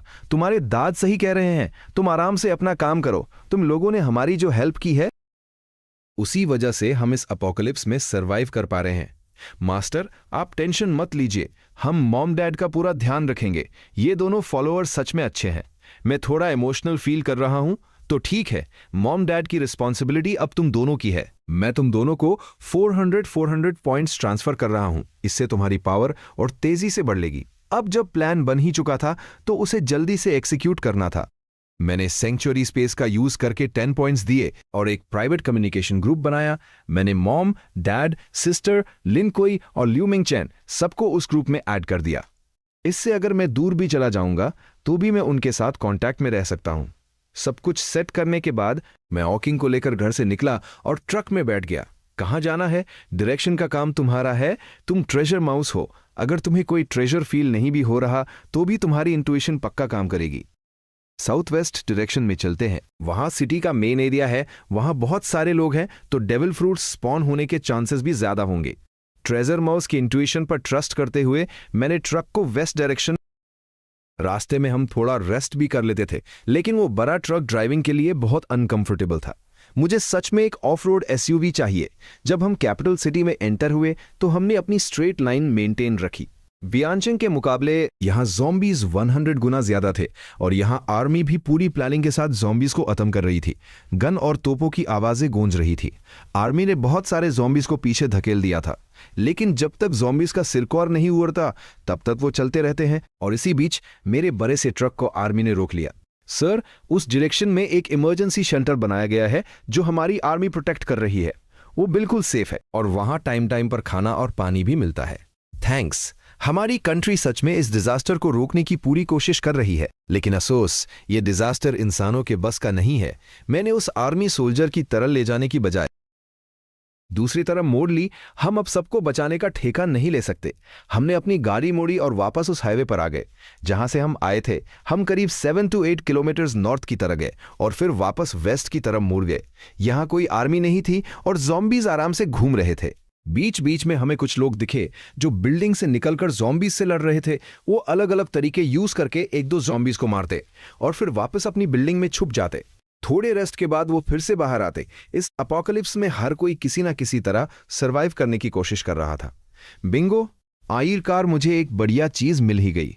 मेरे सामने एक ऑफ रोड व्हीकल खड़ी थी जो सिविल आर्मर्ड कार जैसी लग रही थी। अगर इसमें नेविगेशन सिस्टम ना हो तो ये मेरी ड्रीम कार है। उस गाड़ी में बैठा एक लड़का खियाकी से एक छोटा सा होल बनाकर वहां से अपना स्पीयर निकालकर ज़ॉम्बीज को मार रहा था। हालांकि डायरेक्टली गले पर वार करना मुश्किल था लेकिन धीरे धीरे करके उसने कई ज़ॉम्बीज को मार गिराया। मैंने अपना ट्रक उस डोंगफुन मिंगशी आर्मर्ड कार के पास रोका। मैं और ऑकिंग दोनों ट्रक से नीचे उतरे। मैंने अपनी ह्यूमन बीस्ट फॉर्म और अपना बेसबॉल बैट निकाल लिया। मेरा ये बेसबॉल बैट सच में बहुत कमाल का है। हालांकि मेरे पास इतने पॉइंट्स हैं कि मैं सेंचुरी स्पेस से एक शार्प सोर्ड खरीद सकता हूं लेकिन मुझे यही बात पसंद है। उस आर्मर्ड कार में बैठे लग्गे ने जब अपने पास एक बड़ा सा ट्रक रुकते देखा तो उसका दिल धक से रह गया। What the Azure dragon boss? क्या एज़्योर ड्रैगन बॉस मुझे लूटने आए हैं? हे। जब वो ये सब सोच ही रहा था मैंने सारे ज़ॉम्बीज को क्लियर कर दिया और उसकी विंडो पे नॉक किया। उस लग्गे ने बहुत ही डरते हुए अपनी गाड़ी का दरवाजा खोला। उसे पता था कि अगर एज़्योर ड्रैगन बॉस चाहे तो वो उसकी गाड़ी को आसानी से तोड़ सकता है, इसलिए चुपचाप कोऑपरेट करना ही बेटर है। मेरा ट्रक और आधा टैंक डीजल मैं तुम्हारे मैंगशी से एक्सचेंज करना चाहता हूं। एक ट्रक और आधा टैंक डीजल मेरी मैंगशी के बदले। मुझे लगा था कि ये मुझे लूट लेंगे पर ये तो बार्टर सिस्टम कर रहे हैं और वैसे भी अगर मैं अपनी गाड़ी दे दूंगा तो मैं ये ट्रक तो चला नहीं पाऊंगा। तो एक्सचेंज करना ही बेटर है। और वैसे भी मैं इतना सारा डीजल अपने साथ नहीं ले जा सकता। वो लड़का बेवकूफ नहीं था, उसे मेरा प्लान तुरंत समझ आ गया। ये बॉस तो बिना कुछ दिए मेरी गाड़ी लेना चाहते हैं। बॉस, मुझे कुछ नहीं चाहिए, प्लीज मुझे अपने साथ ले चलिए। ये गाड़ी मेरी तरह से गिफ्ट समझ लीजिए। पिछले 2 दिन इस अपोकलिप्स में बिताने के बाद उसे समझ आ गया था कि यह दुनिया अब कितनी खतरनाक हो चुकी है। अगर मैं अभी किसी पावरफुल बॉस का साथ नहीं लूंगा तो कब लूंगा? मैं स्पीचलेस हो गया। इस लड़के में बिल्कुल भी शर्म नहीं है। मुझे काम है, मैं तुम्हें अपने साथ नहीं ले जा सकता। एक काम करते हैं, तुम्हारे पास 30 पॉइंट्स है ना, उनसे 3 टाइप्स ऑफ हॉकी का ट्रेनिंग मेथड खरीद लो। बॉस, प्लीज मुझे अपने साथ ले चलिए। Please boss. वो अपोकलिप्स का बहुत बड़ा फैन था। उसने ये सिविलियन आर्मर्ड कार आज तौर पर इसी दिन के लिए बनवाई थी और उसने सर्वाइवल इक्विपमेंट्स का पूरा सेट भी रेडी रखा था। देखिए बॉस, मेरी ये कार, मेरे सारे इक्विपमेंट्स, मैं सच में आपके बहुत काम आ सकता हूं। मैंने कहा ना, मुझे काम है, मैं तुम्हें अपने साथ नहीं ले जा सकता, लेकिन हाँ, मैं तुम्हारी बिल्डिंग के सारे ज़ॉम्बीज क्लियर कर दूंगा। तुम्हारे पास 30 पॉइंट्स हैं। तुम हॉकी ट्रेनिंग लेकर धीरे धीरे उद स्ट्रांग बन सकते हो। हालांकि उसका प्लान फेल हो गया था, लेकिन हॉकी ट्रेनिंग मेथड भी कोई बुरी डील नहीं थी। कम से कम उसके पास सरवाइव करने का एक चांस तो था। मैं और आओकिंग उस लड़के के साथ उसके घर गए और उसके इन्फेक्ट हो चुके फैमिली मेंबर्स और पेट डॉग को मार दिया। अच्छे से ट्रेनिंग कर तुम भी एक दिन अपोकलिप्स के स्ट्रांग मास्टर बन सकते हो। बॉस, मेरा नाम लिंग टियान है। क्या आप मुझे अपना नाम बता सकते हैं? अगर मुझे आपसे मिलना हो तो मैं आपको कहां ढूंढ सकता हूं? ये लड़का सच में बहुत जिद्दी है, पर इसे अपना नाम बताने में कोई प्रॉब्लम नहीं है। अगर इसमें सच में टैलेंट हुआ तो फ्यूचर में मैं इसे अपना फॉलोवर बना सकता हूं। मेरा नाम आओहाओ है। मैं बियानचिंग में रहता हूं। अगर तुम पैदल चलकर बियानचिंग पहुंच गए तो मैं तुम्हें अपने ग्रुप में रखने के बारे में सोचूंगा। पैदल बियानचिंग तक मैं पक्का आऊंगा बॉस। सच कहूं तो ज़ॉम्बीज को मारना कोई परमानेंट सोल्यूशन नहीं है। अगर आप उनका सिर भी काट दें तो भी मरे हुए ज़ॉम्बीज को बाली ज़ॉम्बीज खाकर और भी ज्यादा म्यूटेट हो जाते हैं। ज़ॉम्बीज को पूरी तरह खत्म करने का सिर्फ एक ही तरीका है, उन्हें आग लगाकर जलाना। लेकिन जब ज़ॉम्बीज जलते हैं तो उनकी बॉडी के अंदर की वायरस गैस हवा में रेल जाती है, जिससे हवा में वायरस का कॉन्सेंट्रेशन बहुत बढ़ जाता है और कमजोर इम्यूनिटी वाले लोग और भी जल्दी इन्फेक्ट हो जाते हैं। और सबसे खराब बात, हाई टेम्परेचर की वजह से वायरस और भी ज्यादा पावरफुल हो जाता है। ये तो एक ऐसा सर्कल है जिससे बाहर निकलना इम्पॉसिबल है। इन सब से बचने का सिर्फ एक ही रास्ता है, हॉकी की ट्रेनिंग। हॉकी बॉडी को ट्रेन करने का एक प्रोसेस है। जब तुम्हारी बॉडी अपनी लिमिट तक स्ट्रांग हो जाएगी तो तुम्हें ज़ॉम्बी वायरस से डरने की जरूरत नहीं पड़ेगी। बाकी सारे तरीके सिर्फ टेम्पररी है। अगर तुम्हारा ट्रेजर स्पेस थोड़ा और बड़ा होता तो हम ये सारा डीजल अपने साथ ले जा सकते थे। अभी फ्यूल लिमिटेड है तो हम ज्यादा दूर तक हंट नहीं कर सकते। तुम्हें क्या लगता है मुझे अपना स्पेस बड़ा नहीं करना? डेविल फ्रूट पावर को डेवलप करना इतना आसान थोड़े ही है। और हाँ, ये जंक फूड खाना बंद करो। अगर थक गए हो तो सैंक्चुरी स्पेस से वाटर मीट लेकर खाओ, उससे स्टैमिना जल्दी रिकवर होता है। ब्रदर, मुझे साउथ डायरेक्शन में कुछ ट्रेजर फील हो रहा है। आओकिंग की बात सुनकर मेरी नींद उड़ गई। ट्रेजर? मैं उसी से पागल हो गया। मैंने बाहर जाकर ज़ॉम्बीज मारना बंद किया और गाड़ी घुमाकर फुल स्पीड में उस डायरेक्शन में निकल पड़ा जहां आओकिंग ने इशारा किया था। जब हम आयरकार डेस्टिनेशन के पास पहुंचे तो हमने देखा कि सिचुएशन थोड़ी कॉम्प्लिकेटेड है।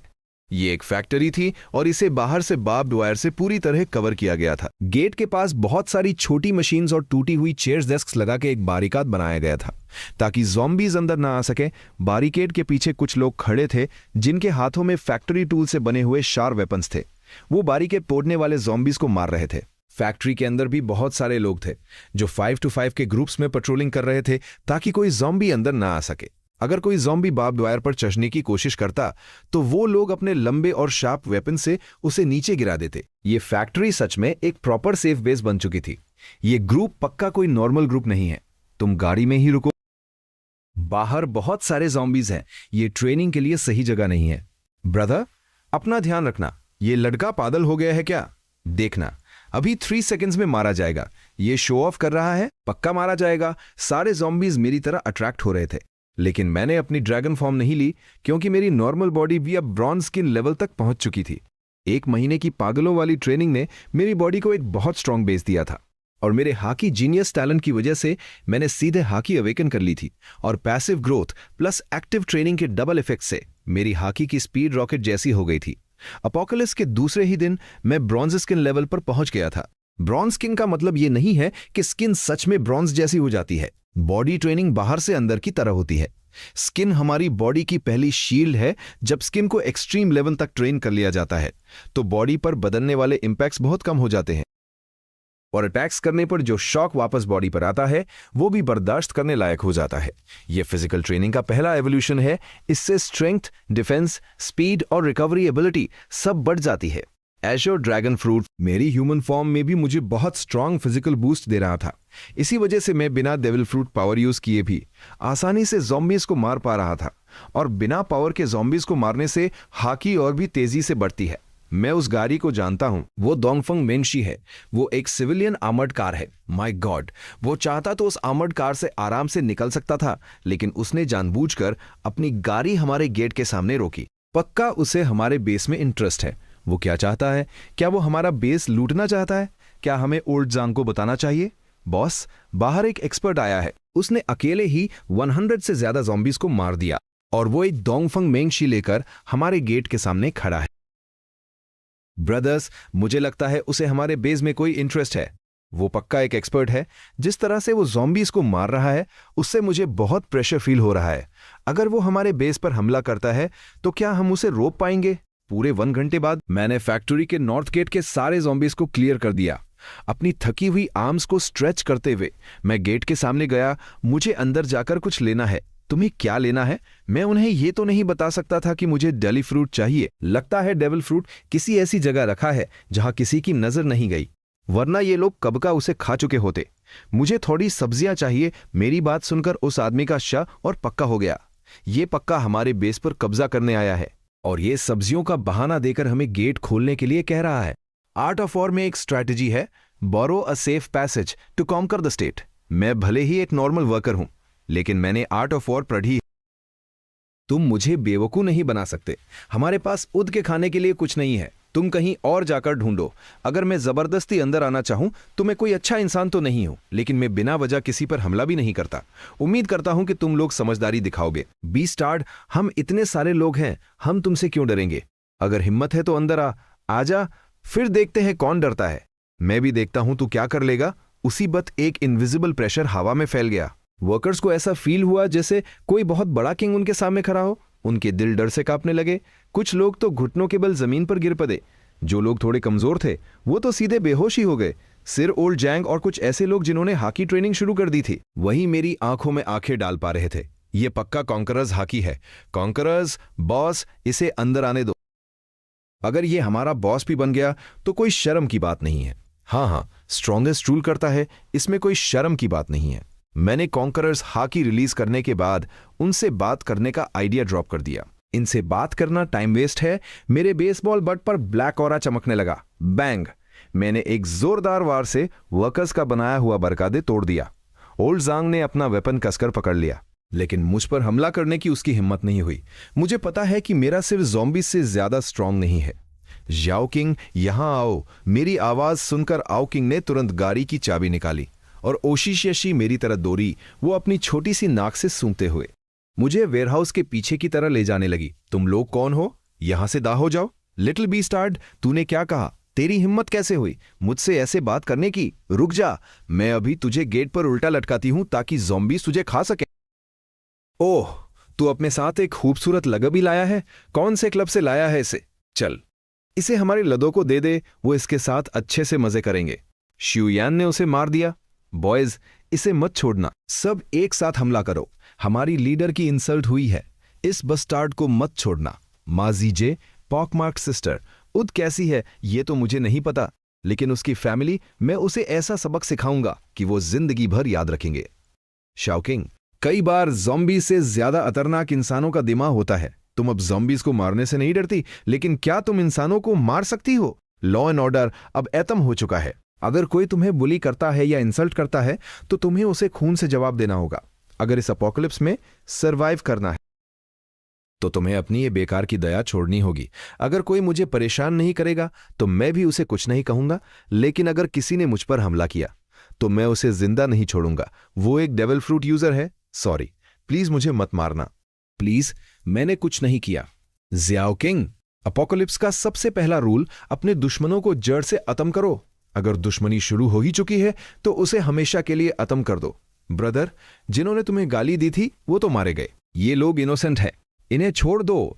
शाओ किंग, यही अपोकलिप्स है। यहां छोटी सी बात पर भी लड़ाई हो सकती है, और जब लड़ाई होती है तो हमेशा एक की मौत पर ही खत्म होती है। पिछली लाइफ में मुझे लगता था कि अपने दुश्मन को मार देना ही कारी है। मुझे लगता था कि मैं दुनिया को समझता हूं, लेकिन मेरी उस दया की वजह से ही मैं मारा गया। इस लाइफ में मुझे डेविल कहलाना मंजूर है, लेकिन मैं किसी पर दया नहीं करूंगा। हां, आउकिंग की इंडिकेशन फॉलो करते हुए हम आखिरकार उस जगह पहुंच गए। ये फैक्ट्री की कैंटीन का स्टोरेज वेयरहाउस था। मैंने एक ही झटके में दरवाजा तोड़ दिया। वहां फलों की एक टोकरी के नीचे दबा हुआ एक डेविल फ्रूट रखा था। ये फ्रूट भी मैं नहीं पहचान पा रहा था। जैसे ही हम फैक्ट्री के गेट पर वापस आए, मैंने देखा कि मेरी डोंगफंग मेंगशी वहां नहीं थी। किसी ने मेरी गाड़ी चुरा ली थी। हालांकि आउकिंग ने चाबियां निकाल ली थी, लेकिन सिविलियन सोसाइटी में ऐसे बहुत से लॉक पिकर्स होते हैं जो बिना चाबी के गाड़ी स्टार्ट कर सकते हैं। मैं सीधा आजियो ड्रैगन में ट्रांसफॉर्म हुआ और आउकिंग को लेकर आसमान में उड़ गया। जल्दी ही मुझे अपनी गाड़ी दिख गई। मैं आंधी की स्पीड से नीचे उतरा और एक जोरदार टक्कर मारकर अपनी ही गाड़ी को पलट दिया। प्लीज मुझे मां कर दो, मेरी प्लेफुल बहन आउकिंग पूरे रास्ते एकदम चुप रही। आज मेरा रूथलेस और निर्दयी रूप देखकर वो सच में डर गई थी। उसे लग रहा था जैसे मैं उसका भाई हूं ही नहीं। ब्रदर, तुम आज बहुत डरावने लग रहे थे। शाओ चिंग, याद रखना, ये अपोकलिप्स है। हमारी फैमिली के अलावा किसी पर भी ब्लाइंडली ट्रस्ट मत करना। ब्रदर, क्या तुम रिबॉर्न हुए हो? डैम, क्या मेरी कोई बात कैच कर ली इसने? ये अचानक ऐसे क्यों पूछ रही है? तुमने पागलों की तरह राशन इकट्ठा किया, मोम को जीत करके मुझे घर लाने को कहा, और तुम इतने कॉन्फिडेंट थे जैसे तुम्हें सब कुछ पहले से पता हो। और जब से तुम घर आए हो मुझे तुम बहुत अजनबी लग रहे हो, जैसे तुम कोई और हो। मुझे लगता है इसके सिर्फ दो ही रीजंस हो सकते हैं। या तो तुम रिबॉर्न हुए हो, या फिर तुम्हारी बॉडी में किसी और की आत्मा आ गई है। ये आयरी बात कहते कहते आउकिंग की आवाज बहुत धीमी हो गई। उसकी मेरी तरह देखने की हिम्मत नहीं हो रही थी। उसे डर था कि कहीं मैं सच में कोई और ना निकलूं। अरे मेरी बेवकूफ बहन। ब्रदर, मुझे पता था कि तुम मुझे कभी नहीं छोड़ोगे। ब्रदर, तुम अपनी पिछली लाइफ में स्ट्रांग थी, और मॉम डैड वो कैसे थे?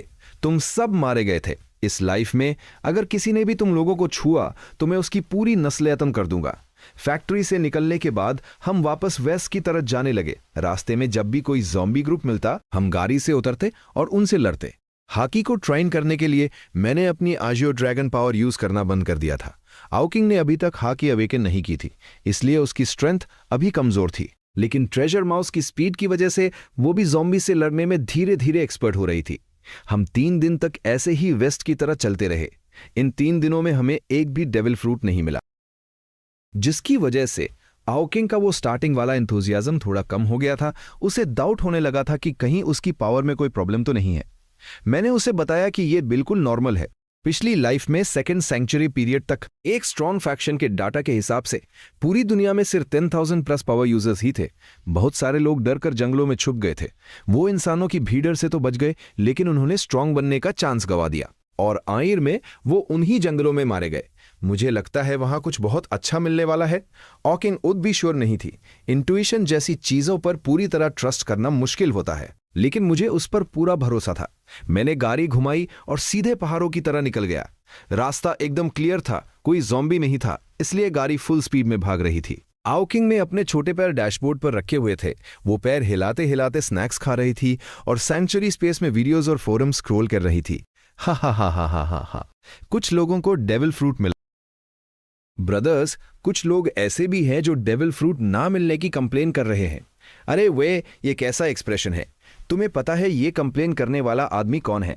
ये वेतियान है। वेतियान तो ये वो है, उसे तो उससे से पागल हो जाना चाहिए। तुम्हें नहीं पता, सेंचुरी स्पेस के फोरम पर यह आदमी अभी बहुत फेमस है। कुछ लोग तो उससे हाकी की टेक्निक सिखाने को भी कह रहे हैं, लेकिन वेतियान ने सा कह दिया है, मैं बस मंगा ड्रा करता हूं, मुझे हाकी के बारे में क्या पता। हाँ, अब सोचकर देखता हूं, पिछली लाइफ में वेतियान ने सच में कोई बड़ा नाम नहीं कमाया था।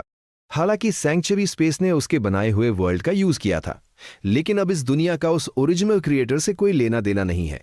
देखते देखते अंधेरा होने लगा था, तो मैंने गाड़ी रोड साइड पर लगा के रात वहीं बिताने का डिसाइड किया। एक पहाड़ का मोड़ पार करते ही मुझे आगे कुछ रोशनी दिखाई दी। रोशनी का मतलब है लोग, लेकिन मुझे किसी पर भरोसा नहीं था। हालांकि मैं रूथलेस हूं, लेकिन मैं इनोसेंट लोगों को बिना वजह नहीं मारता। इस अपोकलिप्स में लोगों के दिलों का हाल कोई नहीं जान सकता, इसलिए किसी अजनबी के पास जाकर रुकना बहुत खतरनाक हो सकता है। बाहर रुकना ही बेटर है। मैंने रोड साइड पर गाड़ी रोकी और वहीं रात बिताने का फैसला किया। ऑकिंग ने कार्गो एरिया से कैंपिंग इक्विपमेंट निकाला और एक बड़ा सा टेंट सेटअप कर दिया। अपोकलिप्स भले ही खतरनाक था, लेकिन मेरी प्रोटेक्शन में ऑकिंग को कोई डर नहीं लग रहा था। उल्टा उसे ये सब थोड़ा थ्रिलिंग लग रहा था। ब्रदर, ये क्या है? क्या ये ज़ॉम्बी की दहाड़ है? हाँ, लेकिन ब्रदर, तुमने कब सुना कि ज़ॉम्बीज दहाड़ते हैं? वो तो आवाज नहीं निकाल सकते ना। ज़ॉम्बीज की बॉडी सड़ चुकी होती है, उनके वोकल कॉर्ड्स भी खराब हो जाते हैं, इसलिए वो आवाज नहीं निकाल सकते। लेकिन जैसे जैसे वो म्यूटेट होते हैं, उनकी बॉडी के फंक्शंस धीरे धीरे रिपेयर होने लगते हैं और उन्हें बेसिक फिजिकल एबिलिटीज वापस मिलने लगती हैं, जैसे कि बोलना। लेकिन आवाज निकालने के लिए उन्हें कम से कम मुतांत लेवल का होना चाहिए।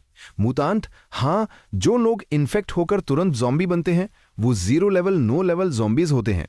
उनकी स्ट्रेंथ और बोन्स नॉर्मल इंसानों से थोड़ी ज्यादा स्ट्रांग होती हैं, लेकिन उन्हें मारना ज्यादा मुश्किल नहीं होता। एक नॉर्मल इंसान भी वेपन से उन्हें मार सकता है, लेकिन जब वो इंसान और बारी ज़ॉम्बीज का खून मांस खाते हैं तो उनकी बॉडी रिपेयर होने लगती है। तब उनकी स्पीड बहुत तेज हो जाती है। तुम्हारी बॉडी कम से कम ब्रॉन्ज स्किन लेवल की होनी चाहिए। ये जगह अब सेफ नहीं है, तुम वापस गाड़ी में जाओ। अगर ये मुतान ज़ॉम्बी हुआ तो हम मैनेज कर लेंगे, लेकिन अगर ये 2 स्टार ज़ॉम्बी जांगशी हुआ तो हम खतरे में पड़ सकते हैं। मैं युद्ध अभी सिर्फ ब्रॉन्ज स्किन लेवल पर हूं। जांगशी को मारने के लिए मुझे आयरन बोन लेवल की जरूरत है। लेकिन अपोकलिप्स शुरू हुए अभी सिर्फ 5 to 6 दिन ही हुए हैं। ज़ॉम्बीज को इतनी जल्दी म्यूटेट नहीं होना चाहिए। ऑकिंग को आर्मर्ड कार में सेफली बिठाने के बाद मैंने अपनी ड्रैगन फॉर्म लिए अपना बात उठाया और उस दहादर की डायरेक्शन में निकल पड़ा। लेकिन जब मैं पास पहुंचा तो मैंने देखा कि वो रोशनी एक पुराने और टूटे हुए ताओइस्ट टेम्पल से आ रही थी। Thunder ancestor temple. ये मंदिर पहाड़ पर छुपा हुआ है और इतना टूटा फूटा है, मतलब इसे कमर्शियल पर्पस के लिए यूज नहीं किया जाता। यहां पक्का असली ताओइस्ट मंक्स रहते होंगे, लेकिन उस मंक की विल पावर इतनी वीक कैसे हो सकती है? जैसे ही मैंने उस टेम्पल के अंदर कदम रखा, बूम, टेम्पल के मेन हॉल की टूटी हुई दीवार अचानक से गिर गई और मैंने देखा कि एक ब्लैक स्किन वाला ताओइस्ट रोब्स पहना हुआ बूढ़ा आदमी पागलों की तरह एक इंसान को नोच कर खा रहा था। जमीन पर कुछ और लोगों की लाशें भी बिखरी हुई थी। नजारा बहुत भयानक था। उस बूढ़े मंक ने आवाज सुनकर मेरी तरफ मुड़कर देखा। जैसे ही हमारी नजरें मिली, मेरा दिल धक से रह गया।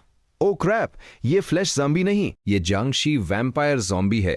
उस बूढ़े मंक ने अपनी आधी खाई हुई लाश को नीचे फेंका और मेरी तरह देखने लगा। उसकी बॉडी एकदम स्टिफ कागज थी। उसके सूखे हुए हाथों पर नुकीले नौन थे और उसके मुंह में 4 नुकीले दांत थे। ये सब जांगशी के फीचर्स थे। जांगशी फ्लैश ज़ॉम्बी का अगला एवोल्यूशन है। जब फ्लैश ज़ॉम्बी बहुत ज्यादा ज़ॉम्बी वायरस कंज्यूम कर लेता है तो वो वायरस उसकी बॉडी में इकट्ठा हो जाता है। अनडाइजेस्टेड वायरस की वजह से उसकी बॉडी पूरी तरह स्टिफ हो जाती है, लेकिन साथ ही उसकी body copper skin and iron bones जितनी मजबूत हो जाती है, उसे डैमेज देना लगभग इम्पॉसिबल हो जाता है। लेकिन अच्छी बात यह है कि इसका वीक पॉइंट अभी भी इसका सिर है। अगर सिर काट दिया या फोड़ दिया तो ये मर जाएगा, लेकिन इस सुनसान जगह पर इसे म्यूटेट होने के लिए इतना वीरूस कहां से मिला? वो जांगशी बूढ़ा उस आधी खाई हुई लाश को छोड़कर एक ही छलांग में मेरी तरह लपका। हालांकि जांगशी की बॉडी स्टिफ होती है, लेकिन उसकी एक ही छलांग उसे सीधा मेरे सामने ले आई। मैंने जल्दी से अपना बेसबॉल बैट आगे किया और उसे रोका। उस जांगशी ने सीधा मेरे बात पर बाइट किया। मेरे बात पर 4 गहरे दांतों के निशान आ गए। मैंने तुरंत उसके चेहरे पर एक फायर ब्रेथ फायर की, लेकिन उससे सिर, उसके बाल और कपड़े जले। उसकी स्किन थोड़ी सी काली पड़ गई, पर उसे कोई आस डैमेज नहीं हुआ। वो जांगशी बूढ़ा उससे से दहाड़ा और फिर से अपने नुकीले नौनों के साथ मुझ पर टूट पड़ा। हालांकि मैं हाकी का यूज नहीं कर पा रहा था, लेकिन मेरे इलेक्ट्रिसिटी से लिपटे बात में भी थंडर बागवा जैसी पावर थी। बैंग, एक बहुत ही जोरदार टक्कर हुई और उसके बाद एक टूटने की आवाज आई। मेरा वो custom made heavy and thick baseball bat बीच से टूट चुका था और बदले में मैंने क्या किया, उस जांगशी की स्कल में सिर्फ एक छोटा सा। वो जांगशी बूढ़ा फिर से दहाड़ा और अपने सड़े हुए बदबूदार दांतों के साथ मुझे काटने दौड़ा। ब्रदर श्याओ किंग, जमीन के अंदर जाओ, जब तक मैं इसे मार ना दूं बाहर मत आना। ऑकिंग जानती थी कि वो इस लड़ाई में कुछ नहीं कर सकती, इसलिए वो तुरंत ट्रेजर माउस फॉर्म में आई और जमीन के अंदर छुप गई। मेरी सांसें बहुत तेज चल रही थी। लगातार 2 बार फायर ब्रेथ और हाई वोल्टेज इलेक्ट्रिसिटी रिलीज करने की वजह से मेरी स्टामिना बहुत तेजी से गिर रही थी और अभी जो टक्कर हुई थी उसकी वजह से मेरे शरीर के अंदर खून खोलने लगा था। वो जांगशी बूढ़ा फिर से एक छलांग लगाकर मेरे बहुत करीब आ गया। उसके तेन काले और नुकीले नाउ सीधा मेरी आंखों की तरह बढ़ रहे थे। मैंने एक जोरदार दहाड़ मारी और अपने ड्रैगन क्लॉज से उसके दोनों हाथ पकड़ लिए। हम दोनों के बीच एक भयानक स्ट्रगल शुरू हो गया। हालांकि ये 2 स्टार ज़ॉम्बी था और थ्योरी के हिसाब से इसे हराने के लिए आयरन बोन लेवल चाहिए होता है, लेकिन एज अ ड्रैगन पावर से मिली स्ट्रांग फिजिकल बॉडी की वजह से मैं इसे टक्कर दे पा रहा था। स्ट्रगल के बीच उस जांगशी ने अपना मुंह आगे किया और मुझे काटने की कोशिश की। मुझे बहुत गुस्सा आ रहा था। मैंने अपना सिर नीचे किया और अपने नुकीले ड्रैगन हॉर्न्स को सीधा उसके सिर में दे मारा। मेरे ड्रैगन हॉर्न्स उसके आई सॉकेट्स आंखों के गड्ढों में बुरी तरह धंस गए। वो जांगशी दर्द से जोर जोर से दहाड़ने लगा। हेडशॉट। अगर ये कोई नॉर्मल क्रीचर होता तो अब तक कब का मर चुका होता, लेकिन जियांगशी को दर्द फील नहीं होता। उसने अपने सिर को पीछे खींचा और मेरे ड्रैगन हॉर्न से उद को आजाद कर लिया। फिर उसने एक भयानक दहाड़ मारी और उसके दोनों हाथ अचानक से थोड़े मुड़ गए। मेरी आंखें फटी की फटी रह गईं। जियांगशी की बॉडी स्टिफ इसलिए होती है क्योंकि वायरस उसकी बॉडी में इकट्ठा हो जाता है, लेकिन जब वो उस वायरस को पूरी तरह अब्सॉर्ब और डाइजेस्ट कर लेता है तो उसकी बॉडी की फ्लेक्सिबिलिटी वापस आने लगती है। अब इसके हाथ मुड़ रहे हैं। इसका मतलब ये बहुत तेजी से उस वायरस को अब्सॉर्ब कर रहा है। मैं अब और इंतजार नहीं कर सकता। मैंने एक जोरदार दहाड़ मारी, उसके हाथों को झटके से पीछे धकेला और सीधा एजियो ड्रैगन फॉर्म में ट्रांसफॉर्म होकर मैंने हवा में घूमकर अपनी ड्रैगन टेल से उस पर एक जोरदार वार किया। उस वार से वो जांगशी लड़खड़ा कर पीछे गिरा। उसी वक्त मैंने एक थंडर ब्लास्ट फायर किया। उसकी बॉडी पहले से ही जली हुई थी, अब और ज्यादा काली बढ़ गई। भले ही उसकी body copper skin and iron bones वाली थी, लेकिन मेरे अटैक से उस पर बहुत सारे कट्स आ गए थे। विंड ब्लेड्स का यूज करके मैंने ड्रैगन फॉर्म में नीचे की तरह डाइव लगाई। मैंने अपने ड्रैगन क्लॉज से उसके दोनों हाथ पकड़े और उसे हवा में उठा लिया। हवा में वो जांगशी अपना बैलेंस नहीं बना पा रहा था और अपनी पावर यूज नहीं कर पा रहा था। मैंने उसे सीधा आसमान की तरह ले जाकर एक जोरदार दहाड़ मारी। मैं अपने ड्रैगन क्लॉज से उसे 2 टुकड़ों में फाड़ देना चाहता था, लेकिन वो जांगशी भी पूरी ताकत से रेजिस्ट कर रहा था और मैं उसे फाड़ नहीं पाया। मैं अभी भी बहुत कमजोर हूं। आजाद ड्रैगन फॉर्म में मैं उसे सप्रेस दबा तो सकता हूं, लेकिन उसे मारना बहुत मुश्किल है। और इतने से टाइम में ही मेरी पावर पूरी तरह से खत्म होने वाली थी। अगर मैं सिर उड़ाने के लिए ड्रैगन फॉर्म यूज करता तो शायद मैं और थोड़ी देर रुक सकता था, लेकिन फाइट में मैं इस फॉर्म को वो जांगशी टेंपल के मेन हॉल में जाकर गिरा। उसकी बॉडी बुरी तरह घायल हो चुकी थी, लेकिन वो अभी भी मरा नहीं था।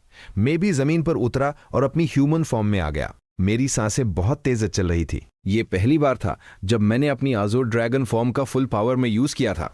ये फॉर्म सच में बहुत पावरफुल है, लेकिन मेरे करंट लेवल के हिसाब से इसे ऊजी करना बहुत एग्जॉस्टिंग, थका देने वाला है।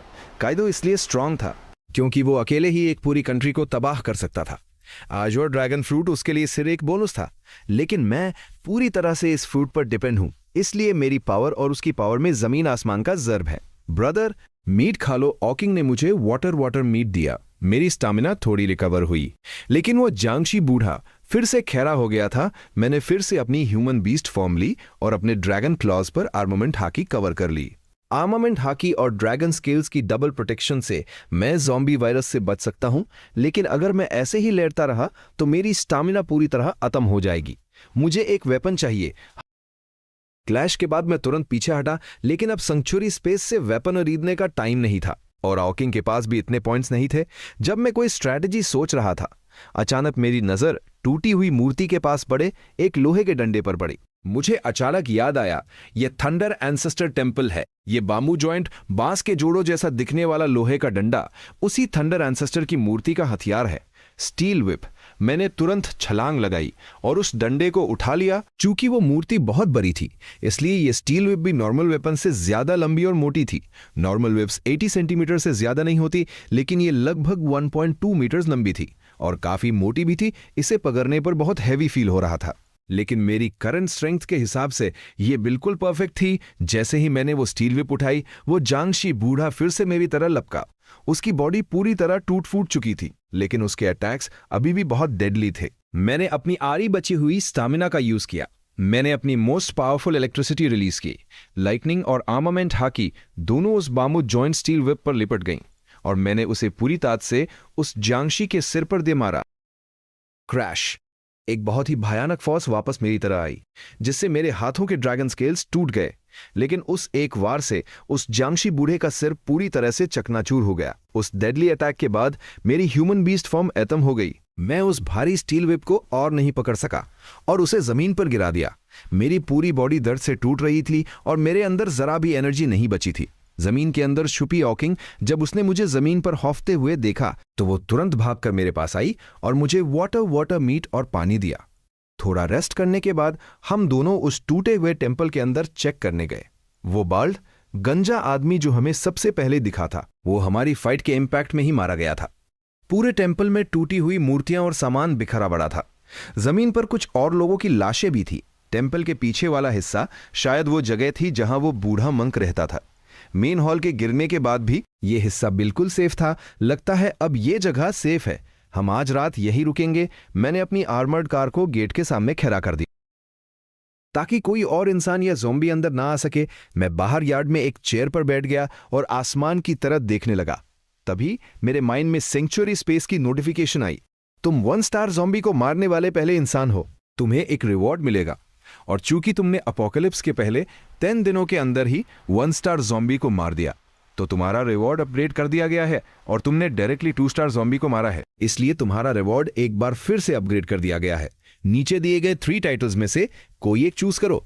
टाइटल, मैं उसी से पागल हो गया। टैलेंट की तरह टाइटल्स भी बहुत रेयर और स्पेशल होते हैं। पिछली लाइफ में मैंने इतनी मेहनत की थी लेकिन मुझे कभी कोई टाइटल नहीं मिला। टाइटल 1, ज़ॉम्बी किलर, ज़ॉम्बीज को दिया जाने वाला डैमेज परमानेंटली डबल हो जाएगा। टाइटल 2, बाउंटी हंटर, ज़ॉम्बीज को मारने पर मिलने वाले पॉइंट्स परमानेंटली डबल हो जाएंगे। टाइटल 3, सैंक्चुरी मेंबर, तुम सैंक्चुरी स्पेस के वीआईपी मेंबर बन जाओगे। तुम्हें किसी भी एक आइटम पर 90% डिस्काउंट 1 टाइम यूज मिलेगा और उसके बाद तुम सैंक्चुरी स्पेस से जो भी आइटम खरीदोगे उस पर तुम्हें परमानेंटली 20% डिस्काउंट मिलेगा। तीनों टाइटल्स बहुत कमाल के हैं। अगर मैं फास्टर किल्स और मोर पॉइंट्स में से चूज करूं तो डेफिनेटली फास्टर किल्स बेटर है, क्योंकि अगर मैं जल्दी मारूंगा तो पॉइंट्स अपने आप ज्यादा मिलेंगे और मैं स्ट्रॉन्ग ज़ॉम्बीज से भी लड़ पाऊंगा। लेकिन ये दोनों टाइटल्स टाइटल 3 के सामने कुछ भी नहीं है। सैंक्चुरी मेंबर, 1 टाइम 90% डिस्काउंट और परमानेंट 20% डिस्काउंट। सैंक्चुरी स्पेस में 2 यूनिक आइटम्स हैं, invisible black blood line factor और potion of devil transformation, devil fruit के साइड इफेक्ट्स खत्म करने के लिए। इन दोनों की प्राइस 100 मिलियन पॉइंट्स है। 90% डिस्काउंट के साथ मैं इनमें से कोई भी आइटम सिर्फ 10 मिलियन पॉइंट्स में खरीद सकता हूं और बाकी सभी आइटम्स पर 20% डिस्काउंट। मैं आराम से एक नेम, ओहाओ, talent, Haki genius, title, sanctuary member, devil fruit, fish fruit, model azure dragon, realm, body tempering bronze skin, equipment thunder ancestor whip, pseudo, points 96,551। Wait, equipment category में कुछ show कर रहा है। थंडर एंसेस्टर विप, मैंने अपने पास रखी उस bamboo joint steel whip को देखा। ये तो थंडर एंसेस्टर टेम्पल की मूर्ति के हाथ में था ना। ये तो बस एक नॉर्मल वेपन था, फिर ये इक्विपमेंट कैसे बन गया? और ये साउडो फेक क्यों लिखा है? मेरा वो बेसबॉल बैट जिससे मैंने इतने सारे ज़ॉम्बीज मारे थे वो तो कभी इक्विपमेंट नहीं बना। मैंने उस बाम्बू जॉइंट विप को अपने पैरों पर रखा और ध्यान से देखने लगा कि इसमें ऐसा क्या स्पेशल है। ये स्टील विप पूरी तरह से जंग खा चुकी है। पक्का ये बहुत सालों से यहां रखी होगी और शायद हजारों लोगों ने इसकी पूजा की होगी। इसमें टोटल 18 जॉइंट्स हैं और हर जॉइंट पर कुछ टाओइस्ट सिंबल्स, टैलिस्मन्स बने हुए हैं जो मुझे समझ नहीं आ रहे। मैंने बहुत देर तक देखा लेकिन मुझे इसमें कुछ पास समझ नहीं आया। लेकिन इतना जरूर है कि उस जांगशी को मारने के लिए ये वेपन बिल्कुल परफेक्ट था। मेरे पास अब ऑलमोस्ट 1 लाख पॉइंट्स हो गए हैं। क्या मुझे शाओ किंग के फ्रूट को अप्रेज करना चाहिए? मैं सोच में बढ़ गया। डेविल फ्रूट अप्रीजल फी 1000। मेरे लिए ये कोई बड़ा अमाउंट नहीं है, लेकिन अभी इसकी कोई जल्दी नहीं है। अभी हमें उस फ्रूट की कोई जरूरत नहीं है। जब हम घर वापस जाएंगे तब देखेंगे। अपना टाइटल चूज करने के बाद मैं फिर से सैंक्चुरी स्पेस में एंटर हुआ। इस बार मैं कम्युनिकेशन चैनल में गया और अपने फैमिली ग्रुप में मैसेज किया। सबसे पहले मैंने मॉम डैड को बताया कि हम सेफ है। फिर मैंने घर का हालचाल पूछा और मुझे पता चला कि आज घर पर एक बहुत बड़ा कांड हो गया है। हमारे अपस्टेज ऊपर रहने वाले चंद फैमिली के बाप बेटे को पता चल गया था कि हमारे पास बहुत सारा राशन है। उस वक्त घर पर सिर्फ मॉम और ल्यू मेंचियन थे। दाद और लिन कोई नीचे ज़ॉम्बी से लड़ने गए हुए थे। मॉम ने दया खाकर उन्हें थोड़ा राशन देना चाहा, लेकिन जब उन दोनों बाप बेटे ने हमारा भरा हुआ स्टोरेज देखा तो उनके मन में लालच आ गया। और ऊपर से ल्यू मेंगचियान की खूबसूरती देखकर उनकी नीयत और खराब हो गई। उन दोनों ने मॉम को मारने की कोशिश की ताकि वो राशन और ल्यू मेंगचियान पर कब्जा कर सके। थैंक गॉड ल्यू मेंगचियान अलर्ट थी। जब उन्होंने हमला किया तो ल्यू मेंगचियान ने पलटवार करके उन दोनों को मार दिया। मॉम ये सब देखकर बहुत डर गई थी। हालांकि उन्होंने भी ज़ॉम्बीज को मारा था, लेकिन किसी इंसान को मरते हुए उन्होंने पहली बार देखा था। ब्रदर, मुझे याद है ओल्ड चेन की एक वाइफ और बेटी भी तो थी ना, उनका क्या हुआ? बॉस, उन्हें मैंने मार दिया। जब लिन कोई को पता चला कि मॉम पर हमला हुआ है तो वो बहुत डर गया था। उसने बॉस यानी मुझे प्रॉमिस किया था कि वो बॉस की फैमिली को कुछ नहीं होने देगा। गुस्से में आकर लिन कोई ने चेन फैमिली का दरवाजा तोड़ दिया। लिन कोई की रूथलेसनेस देखकर मैं सच में हैरान था। कल मैं लकड़ियां लेकर सीढ़ियों को ब्लॉक कर दूंगा ताकि एक डिफेंस सिस्टम बन सके। ठीक है, केयरफुल रहना। मैं लिन कोई के प्लान से अग्री था। इसके बाद मैंने उन दोनों से उनकी फैमिली के बारे में पूछा। लिन कोई की मदर बीमार थी। ज़ॉम्बी आउटब्रेक के वक्त वो कोमा में थी और लिन कोई उन्हें हॉस्पिटल ले जा रहा था, लेकिन आउटब्रेक के बाद इन्फेक्ट होकर एक ज़ॉम्बी ने लिन कोई के फादर को मार दिया। लिन कोई किसी तरह अपनी जान बचाकर अपनी गाड़ी में वहां से भाग निकला और बियानचन पहुंच गया, इसलिए अब उसे किसी की कोई टेंशन नहीं है। ल्यू मेंगचियान बिल्कुल अलग थी। वो एक रूरल बैकग्राउंड से थी और स्कॉलरशिप पर यूनिवर्सिटी गई थी। वो बहुत स्मार्ट थी। उसे अच्छे से पता था कि अपना एडवांटेज यूज करके आदमियों से पैसे कैसे निकालने हैं और फिर भी उन्हें युद्ध से दूर कैसे रखना है। हाँ बिल्कुल, एक बारी बहन होने के नाते तुम्हें अपने भाई की हेल्प करनी चाहिए। तुम्हारे भाई की शादी होने वाली है और लगली वालों की डिमांड है कि लगले के पास घर होना चाहिए। तुमने अभी अभी ये घर खरीदा है, इसे पहले अपने भाई के नाम प्रॉपर्टी ट्रांसफर कर दो। मैं ऐसा बिल्कुल नहीं करूंगी। बेशर्म लड़की, इतनी कम उम्र में तू घर कैसे खरीद सकती है? पक्का तूने किसी इम्प्रॉपर तरीके से ये घर लिया होगा। हरामजादी तेरे पर निकल आए हैं ना। मैंने तुझे खिलाया पिलाया, यूनिवर्सिटी भेजा और तू मुझे ऐसे रिपे करेगी। चल हमारे साथ। और आखिरकार जब उसे जबरदस्ती प्रॉपर्टी ट्रांसफर के लिए ले जाया जा रहा था तभी अपोकलिप्स शुरू हो गया और वो उस कैओस का यादा उठाकर वहां से एस्केप कर गई। उसे नहीं पता कि उसके पेरेंट्स और भाई की करंट सिचुएशन क्या है, और सच कहूं तो अब उसे उनके जीने या मरने की कोई केयर भी नहीं है। मैंने उन लोगों से अपने सारे रिश्ते खत्म कर लिए हैं। अब वो जिए या मरे, मुझे उससे कोई लेना देना नहीं है।